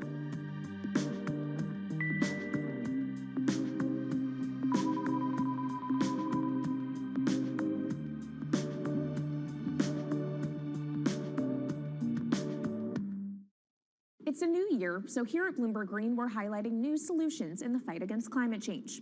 And one of those is as old as the universe itself, hydrogen.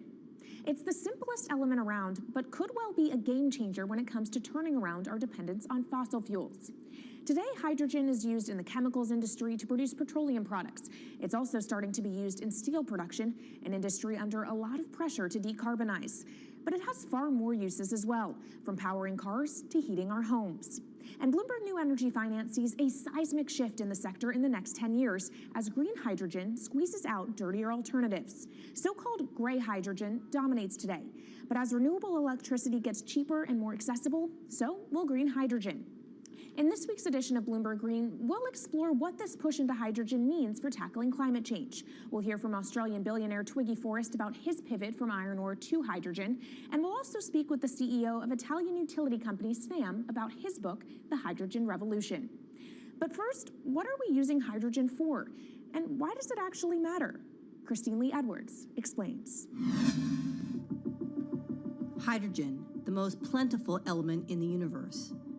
On Earth, we find it mostly bonded to oxygen in the form of water, or in other gases known as hydrocarbons. Hydrogen gas, H2, burns hot and clean, making it an attractive tool in the race to net zero. But isolating hydrogen from other elements is no easy task. Today, the cheapest way to do this is via chemical processes that break up natural gas. This releases a lot of carbon dioxide.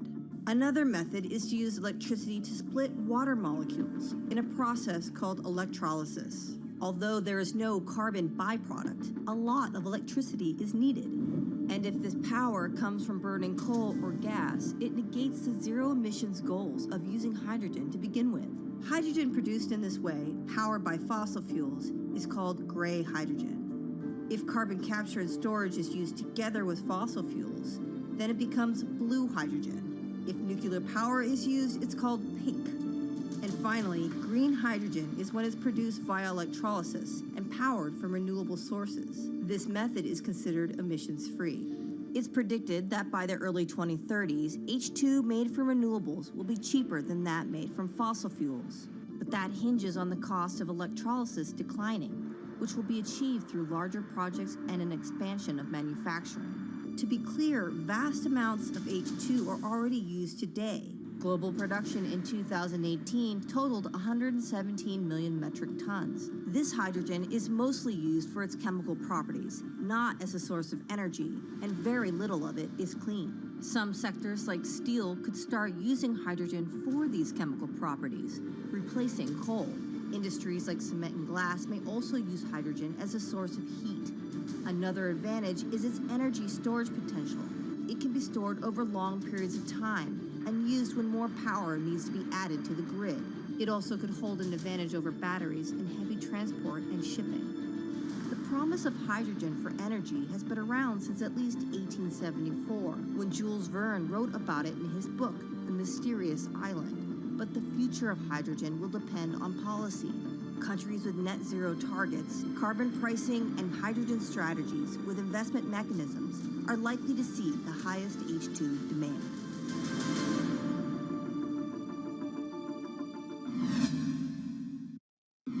That was Bloomberg's Christine Lee Edwards explaining what hydrogen means for the energy transition.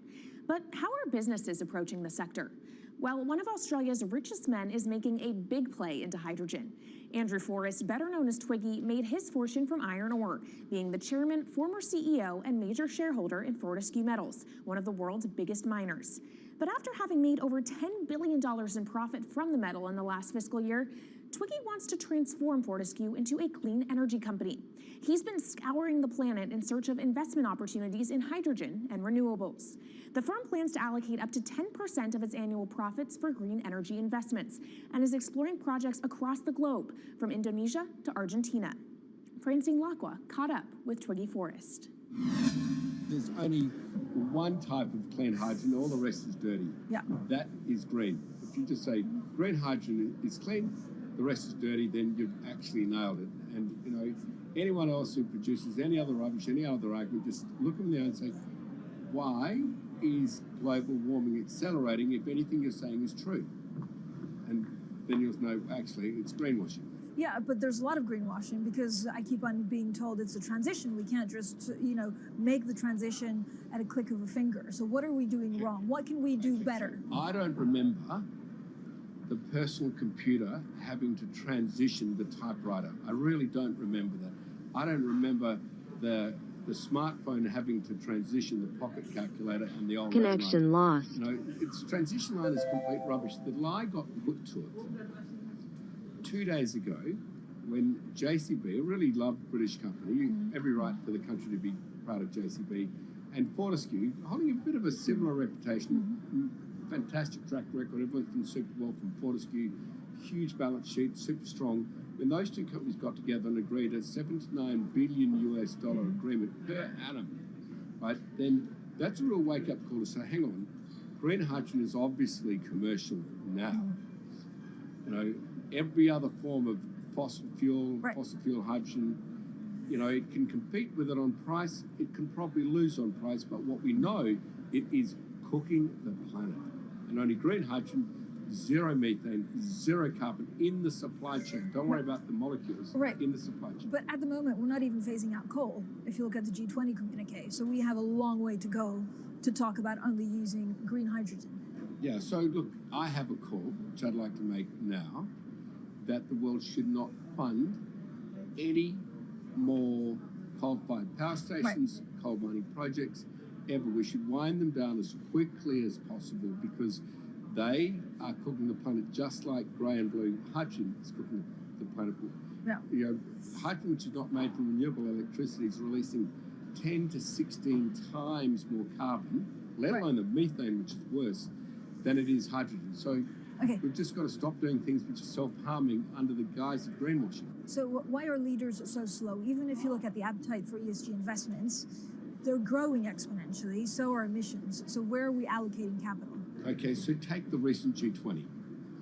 There's probably a reason why there wasn't strong action coming out of the G20 because people were not aware that major transactions between large companies were taking place now on green hydrogen, that actually this pollution-free all the way to the supply chain fuel is now being transacted at multi-billion-dollar scale. If they'd known that, I don't believe any sovereign leader or any energy minister or climate change minister could not take ultra seriously that green hydrogen is now here to stay. It's broken through. History has been made. It will never go back. Okay, what is the one thing that you would tell leaders today and business leaders? How do we transition faster than what we are now because we're at real risk of missing our targets? Oh, so that's really simple. You stop funding, you stop subsidizing, you stop using money into fossil fuels. It could be carbon sequestration, it could be fuel rebates, could be anything. Hundreds of billions of dollars getting ashed while we ash the planet on fossil fuel subsidies. Because we haven't had that renewable electricity, we haven't had that green hydrogen, we've kind of been pushed down. It's all sorts of excuses. Oh, it'll never be commercial, it'll never be supplied in the quantities we need it, you know, blah, blah, blah. Now we know, let's take action. It's practical, it's implementable, let's do it now. Okay, if we do it now, is there going to be a shock to the energy system? Is there going to be a shock actually to economically? And is it worth, you know, not talking about transition, just going from A to B? Yeah, it's a fantastic question. A to B is the solution. Let fossil fuels do what fossil fuels do. Just burn their coal, burn their oil, burn the gas. At least they're pumping up carbon and methane into the atmosphere honestly. Well, not that honest because they don't measure methane, which is 90 times worse than carbon. But at least the carbon is being done honestly. Encourage the green hydrogen sector to come in really fast. Okay, it's there. There's renewable power all over the world. We now know how to make electrolyzers much cheaper, like 25% of the original cost. We know how to do that now. We don't have an excuse to get into it. Does it need to be cheaper than oil and fossil fuel for it to be viable worldwide? Well, right now it is. Okay, so let's just swallow that bit of financial data. Right now it is cheaper, and it's getting more cheap. It's the only fuel you know Mr. Force, which is declining in value. You don't have enough of it, right, to power the world? Yes. That's only because we haven't had policies to support it. If we had policies to support it 5-10 years ago, it would be everywhere. You'd see the global warming budget start to come down. Now, we've got 5 or 10 years to make a huge difference. I need policy leaders all over the world to appreciate now, okay, big business is transacting with green hydrogen in multi-billion-dollar agreements. We now know it's here and it's here to stay. Let's spread it everywhere. Coming up on the program, the hydrogen revolution. We'll speak with the CEO of Italian utility firm Snam about his new book and why he thinks green hydrogen will be competitive in just 5 years. Plus, how are airlines working to become more sustainable? We'll look at how Airbus plans to step up in the climate fight. This is Bloomberg Green.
Bloomberg's world headquarters in New York, I'm Kaylee Lines, and this is Bloomberg Green. What will the world look like in 2050? Will global temperatures have stabilized, electric vehicles be abundant, and solar and wind power homes around the world? According to Marco Alvera, the CEO of Italian energy company Snam, that vision of the future could be a reality. And he says that hydrogen will pave its way. As he tells it in his new book, The Hydrogen Revolution, Alvera's moment of reckoning came in November 2018 when he tasked the Snam Scenarios team with studying how Europe could reduce its CO2 emissions to zero by 2050.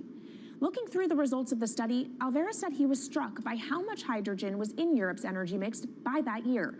Beyond the abundance of hydrogen, the Snam model also predicted that it would be the cheapest form of decarbonized energy for many sectors, and that it could be cheaper than today's prices for oil, coal, and nuclear power. Our Maria Tadeo spoke with Alvera at COP26. It's happening all very fast. We see the cost of hydrogen coming down a lot. Hydrogen will play a big role in the energy mix. I don't know if it's going to be 15 or 25% of a fully decarbonized energy system, but it's going to be big.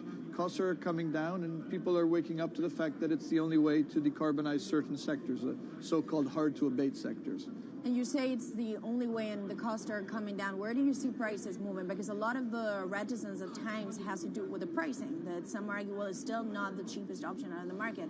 So when I was first working in hydrogen in 2004, it was costing $1,000 per megawatt hour. 2010, $600. Today, $100, and we see it going down to $50 in 5 years' time, and to going down to $25 per megawatt hour in the next 10 years or so, which is a quarter of where it is today. That's really because renewable energy, and we're talking green hydrogen here, renewable energy costs are falling, but the cost of making the electrolyzer, which is the kit that you use to convert solar or wind energy and water into hydrogen, the cost of this kit is falling a lot because it doesn't really exist on an industrial scale. So as we build up capacity, we industrialize it, we standardize it, and we squeeze costs out. That's really the cost trajectory. And for that, of course, you need demand, however, for governments and also institutions to kind of buy into this idea that it is the future and we want to invest and create the infrastructure. What are they telling you? When you speak to governments, when you speak to officials, are they keen on this? They're very keen. So the Department of Energy shares our view in the States of getting to below $1 a kilo, which is $25 a megawatt hour.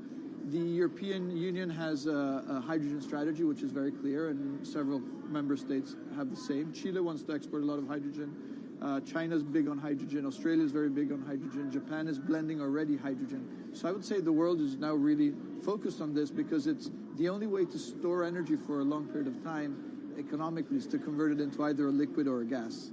And of course, you talk about the price, but the other big component is the volume. You know, how big can you go? Where do you see that on a time scale? So wherever it's sunny or windy, you can produce very cheap hydrogen eventually. And so compared to oil and gas, which are concentrated in few parts of the world, it's going to be very democratic from that point of view. So every sunny place, every desert, every ocean wind can be turned into hydrogen that we can put on ships, in pipes, and really start trading it around the world. So it's going to happen a lot faster than a lot of people think. So, and when you say a lot faster, what is that in time? As I said, $50, which is essentially oil parity within 5 years. And then, depending on how quickly we ramp it up after that, we could get to $25, which is coal parity before the end of the decade. And in big scale. In big scale, because once you get to coal parity, that's the only way we're going to get China and India to stop burning new coal. We have businesses in China and in India, and I see a lot of hydrogen development, a lot of renewable development in both countries. The India announcement was incredibly strong on 2030. Some people were upset about the 2017 net zero deadline, but when it comes to 30, he announced a big, big commitment to get to 50% renewables. Were you surprised by it? I was surprised that they would make it so explicit, and even the net zero is a big thing for them. And so I think it will happen faster than 2070 because of the falling cost of renewable and hydrogen. India's burning 80 gigawatt of oil, of diesel, to keep the lights on. So there's an immediate opportunity there, and we're very interested in working in that country. And with regards to China, perhaps the fact that we haven't really seen them active, I guess the diplomats are working on this, but we haven't really seen the leadership. It's going to be technology, it's going to be industry. I think China has committed to a net zero, which is very important. At the G20, China was clearly behind the 1.5 degrees. So I think a lot has been achieved between the G20 and COP, and I think what's really important is to see in the coming years how quick it's in our hands to make part of this happen in 5 years, or it could otherwise happen in 15, 20 years. It's about building the project. The capital is there. We saw how many trillions of dollars are already committed. What's missing is really the projects, and that's where companies like us step in. Marco Alvera, CEO of SNAM there, speaking with our Maria Tadeo. Let's turn now to the aviation industry. It's a big contributor to global greenhouse gas emissions, and it's under pressure to change that. In October, the International Air Transport Association, a trade body representing airlines, approved a target of achieving net zero emissions by 2050. To achieve that, many airlines in the US and Europe are looking to buy sustainable aviation fuel made from renewable sources like used vegetable oil. Initiatives like these are pushing plane makers to come up with some radical new aircraft that will eventually cater to our growing appetite for travel without hurting the environment. We took a look at how Airbus, the world's #2 aircraft manufacturer, is stepping up to the challenge. How long until we can fly emission-free? Airbus says it's more confident by the day it can be done by its 2035 target. Airbus's CEO spoke about its ambitions for hydrogen-powered planes at the company's summit in France. The physics works.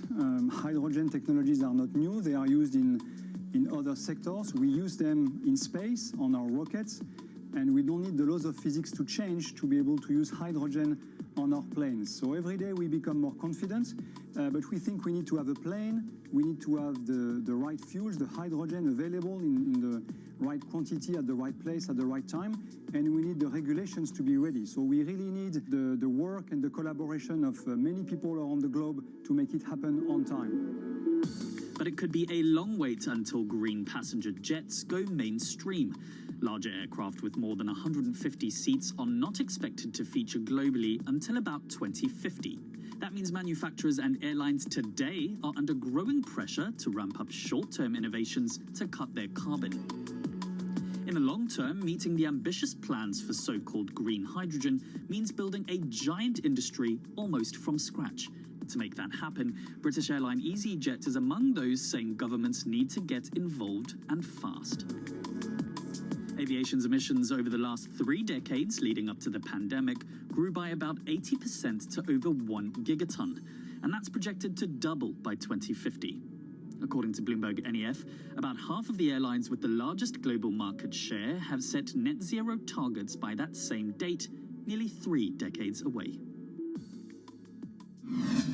Coming up, from blue sky projects to the bottom line. We'll speak with our Bloomberg NEF expert Meredith Annex and dig into their models about how hydrogen fits into the future energy mix. This is Bloomberg Green.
Bloomberg's World Headquarters in New York, I'm Kaylee Lyons, and this is Bloomberg Green. Now let's bring in Meredith Annex, our Bloomberg NEF hydrogen specialist, to talk more about how hydrogen could change the energy landscape. So Meredith, what place do you think hydrogen is likely to have in the future energy mix globally? Hydrogen's this incredible solution for us as we look to decarbonize because it's a perfect solution in areas that are hard to electrify. So where we like to think about hydrogen playing a role, it's in things like heavy industry, especially where you need a feedstock as well as energy source, and in things like dispatchable power, long-haul transport, maybe even shipping and aviation. That sounds great that it can be used for such diverse industries. At the end of the day, though, how much is this going to cost? Well, that's the amazing thing about hydrogen, because depending on how you make it, it can actually see significant cost declines in the future. So when we're talking about clean hydrogen, we usually mean green hydrogen produced from renewable electricity. And in that case, your hydrogen is almost as cheap as the renewables that are used to make it. So if you're in a place with really good renewable resources, you'll be able to have cheaper hydrogen. But even in places with less good resources, we think that hydrogen can be cheaper than $1 per kilogram, which is the price of unabated hydrogen today, and around $8 per million BTUs for those who prefer to think in energy units. And that can be achieved anywhere in the world by 2050, we believe. All right, so let's talk about kind of the pros and cons list. I don't know where cost fits into that, but what are the advantages to hydrogen over other renewables, and then what are the drawbacks? Yeah, main advantage is the fact that hydrogen can serve roles that electrons struggle with. And that's things like seasonal storage, for instance, or just anything where you need storability, where electrons are harder to store, hydrogen is going to be easier. That also leads to a downside, though, because hydrogen is less energy dense than the usual things that we use for storable energy today, like coal or oil or natural gas. So you will need more volume of storage to handle the same amount of energy. Let's talk about the viability as well and how it may differ in different geographies. What is your view on that? Yeah, so for green hydrogen, again, from renewable electricity, really places with the best renewable resources, things like Latin America or the Middle East, even Southern Europe, have really, really good potential for producing hydrogen. And then when you're looking at blue hydrogen, which is produced from natural gas or coal with carbon capture and storage, we do see that becoming more expensive than green hydrogen in the future, especially as renewable electricity costs come down. But that can be a viable option in places like the US Gulf Coast or Russia, where you've got good geological storage for the carbon, as well as ample natural gas that's quite cheap. All right, great breakdown. Thank you so much to our Meredith Annex, our Bloomberg NEF hydrogen specialist. And of course, you can get more from the Bloomberg NEF team on the terminal and online. And they've recently done a podcast called Hydrogen 101 as part of its Switched On series. So from iron ore titans pivoting to cleaner energy to talk of a hydrogen revolution, that's it from this week's edition of Bloomberg Green. We'll be back next week with a deep dive into the state of electric vehicles. And you can keep the conversation going by following us on YouTube, Instagram, and Twitter @Climate. I'm Kaylee Lyons from Bloomberg's World Headquarters in New York, and this is Bloomberg Green.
is Bloomberg Business Week. Insight from the reporters and editors who bring you America's most trusted business magazine, plus global business, finance, and tech news as it happens. Bloomberg Business Week with Carol Messer and Bloomberg Quick Takes Tim Stenovic on Bloomberg Radio. And a very good afternoon, everybody. Live from the Bloomberg Interactive Brokers studio, streaming on YouTube, also on Bloomberg Quick Take. You can see us there as we speak. Friday's Eve. Yeah, we're not there yet. We got a lot to do before we get to when it's officially Friday's Eve, Carol. Yeah, well, that's so true. And speaking of that, got another Seesaw stock session. We're going to talk about that. I mean, I feel like the mixed signals. You got Meta plunging, Caterpillar rallying. You've got economic news that Mike McKee's going to make sense of. Like, how do you, as an investor, kind of square it all? I mean, welcome to the year that is 2022. We got more on that in just a second. Also, this earnings bonanza. That's why I said we got a lot to do before it's actually Friday's Eve. We got Apple, we got Amazon, we got Intel, Pinterest, T-Mobile, all after the closing bell. Special simulcast with all that. You're killing me. All right, life in the metaverse. It's tough, especially if you're a shareholder. We'll get into that. Twitter, soon to be public. No more Elon. Tick, tick, tick, tick, tick. The clock is ticking. Plus, the big take today, the once-in-a-generation wealth boom ending for America's middle class. All of that to begin. We begin, though, with a check on that trading day and Charlie Pelle. Thank you very much, Carol and Tim. Lots of moving parts, as you guys have correctly pointed out. Lots of big moving parts. Got to begin with Meta Platforms. That stock plunging now by 23.3% after last night's earnings report. This afternoon, after the close of trading, special coverage. We've got Apple. Apple shares are moving lower today ahead of the report, down now by 3.1%. Amazon also reporting after the bell, down now by 3.9%. Intel down now by 2.8%. The Dow higher, well off session highs, but still up 283 points, up by 0.9%. The S&P is down 11, drop there of 0.3%, while NASDAQ is down 139, a decline of 1.3%. Wall Street's dealing with another session of twists and turns as investors weigh conflicting earnings messages from major companies while sifting through mixed economic data. The 10-year, 3.95%, with the 2-year at 4.33%. Spot gold down 0.3%, $16.60 the ounce, while West Texas Intermediate crude oil is up 1.3%, $89.02 a barrel. Well, as for the inflation outlook and forecast for a rapid retreat, Emily Hill is a founding partner at Bowersock Capital Partners. Right now, when you look at what the market is expecting inflation to be a year from now, it's in the mid-2s. And we are highly skeptical of that number. And if you look historically, inflation expectations are often wrong. Usually when you've seen inflation over 8%, it takes about 2 years to get that down under 6%. Credit Suisse plunged by the most ever after a radical reboot disappointed. Credit Suisse Group reported its 4th straight loss as its investment bank continued to struggle. SIA shares down now by 19.1%. Again, recapping U.S. stocks, they're trading mixed. S&P close to session lows, down 12 now, a drop of 0.3%. And that's a Bloomberg Business Flash. All right, Charlie, thank you so much. We got to get to it. Let's get to the market drivers report. Let's set your Business Week agenda on this Thursday in the house in our Interactive Brokers studio. Kriti Gupta, Anchor and Markets correspondent here at Bloomberg. Michael McKee, International Economics and Policy correspondent at Bloomberg News. Mike, what time did you get up this morning? I was like 4 a.m. Come on, He was Mike. on early edition with me. Yeah, I was Come like, on. Kriti got up earlier than me. I think. What was the occasion, Mike? There was a GDP report, and I think they were short on people to put on TV, so they said, would you get up early for us? Let's get Mikey. I He'll would do it for this show, but you're on it in the afternoon, so I know. great. We're at banker's hours over here. All right, so talk to us about the economic report. It's a little confusing. Good or, yeah. I'm going to be a two-handed economist and say there's some good news in it, but there's also some not so good news in it. The overall number, 2.6% gain, is very happy news in the sense that the first 2 quarters of the year we saw a contraction. So the economy did expand. But consumer spending was, it slowed. It was still positive, but only 1.4% higher than the prior quarter. Business spending hung in there, although structures kind of fell off a cliff. Companies stopped building warehouses and things like that. And then residential construction down 26%. Wow. It was not contributing to GDP this time. Okay, so if you're Fed Chair Jay Powell and you see this, are you saying, hey, wait a second, this is what I want to see. We're starting to see financial conditions tightening, and we're seeing that higher rates are working? Well, it is what you want to see, and the real estate part of it validates what they've been doing. Fed raises rates, mortgage rates go up, you've got a problem in real estate. The question is, where does the economy go from here? Does it start to contract or not? And the strength in the economy was really in exports, weirdly. Which means what? Well, it's net exports. They subtract exports from imports, and imports were down. So we got a positive export number that contributed more to growth than the size of the growth itself. But that's probably not going to continue, particularly with the strong dollar. Does that mean we're not buying as much stuff, or does it just mean inventories are high and we've got enough stuff well, in here? Inventories actually didn't grow as much. They were about half what they were. So that suggests maybe if demand stays strong, they'll have to replenish it, but we'll have to see if demand stays strong. And we got durable goods orders today as a separate for September, the third month of the quarter. And capital goods orders, which is basically business spending, contracted by 0.7%. So businesses spent in the first part of the third quarter, but it looks like in September everything slowed. You know who's spending? Those who want to buy mining equipment and construction. I mean, I love you love that story. I do. Abigail Doolittle and I were talking in the newsroom. Like, it's just, here you have Meta plummeting, kind of new tech, new economy. And then you have Caterpillar, old economy, but great look at the global economy. And they're just off and running. They absolutely are. And it's not just Caterpillar. It's likes of Honeywell as well. You see it in Southwest earnings. A lot of these more cyclical names, the materials, the industrials, they're actually still doing very, very well. And I think it's because a lot of the pain that you are now seeing kind of catch up to the tech space is something that hit the industrials sector 2-3 quarters ago, actually, because they were talking about inflation, they were talking about chips issues, which, by the way, is a persisting issue for some of these companies, but they've dealt with it, they've positioned for it, and they've communicated it to their investors in a way that some of these new issues aren't that surprising. So if you actually remember over the summer, for example, in the last earnings cycle, Caterpillar was actually not doing well post-earnings because they were really worried about the Chinese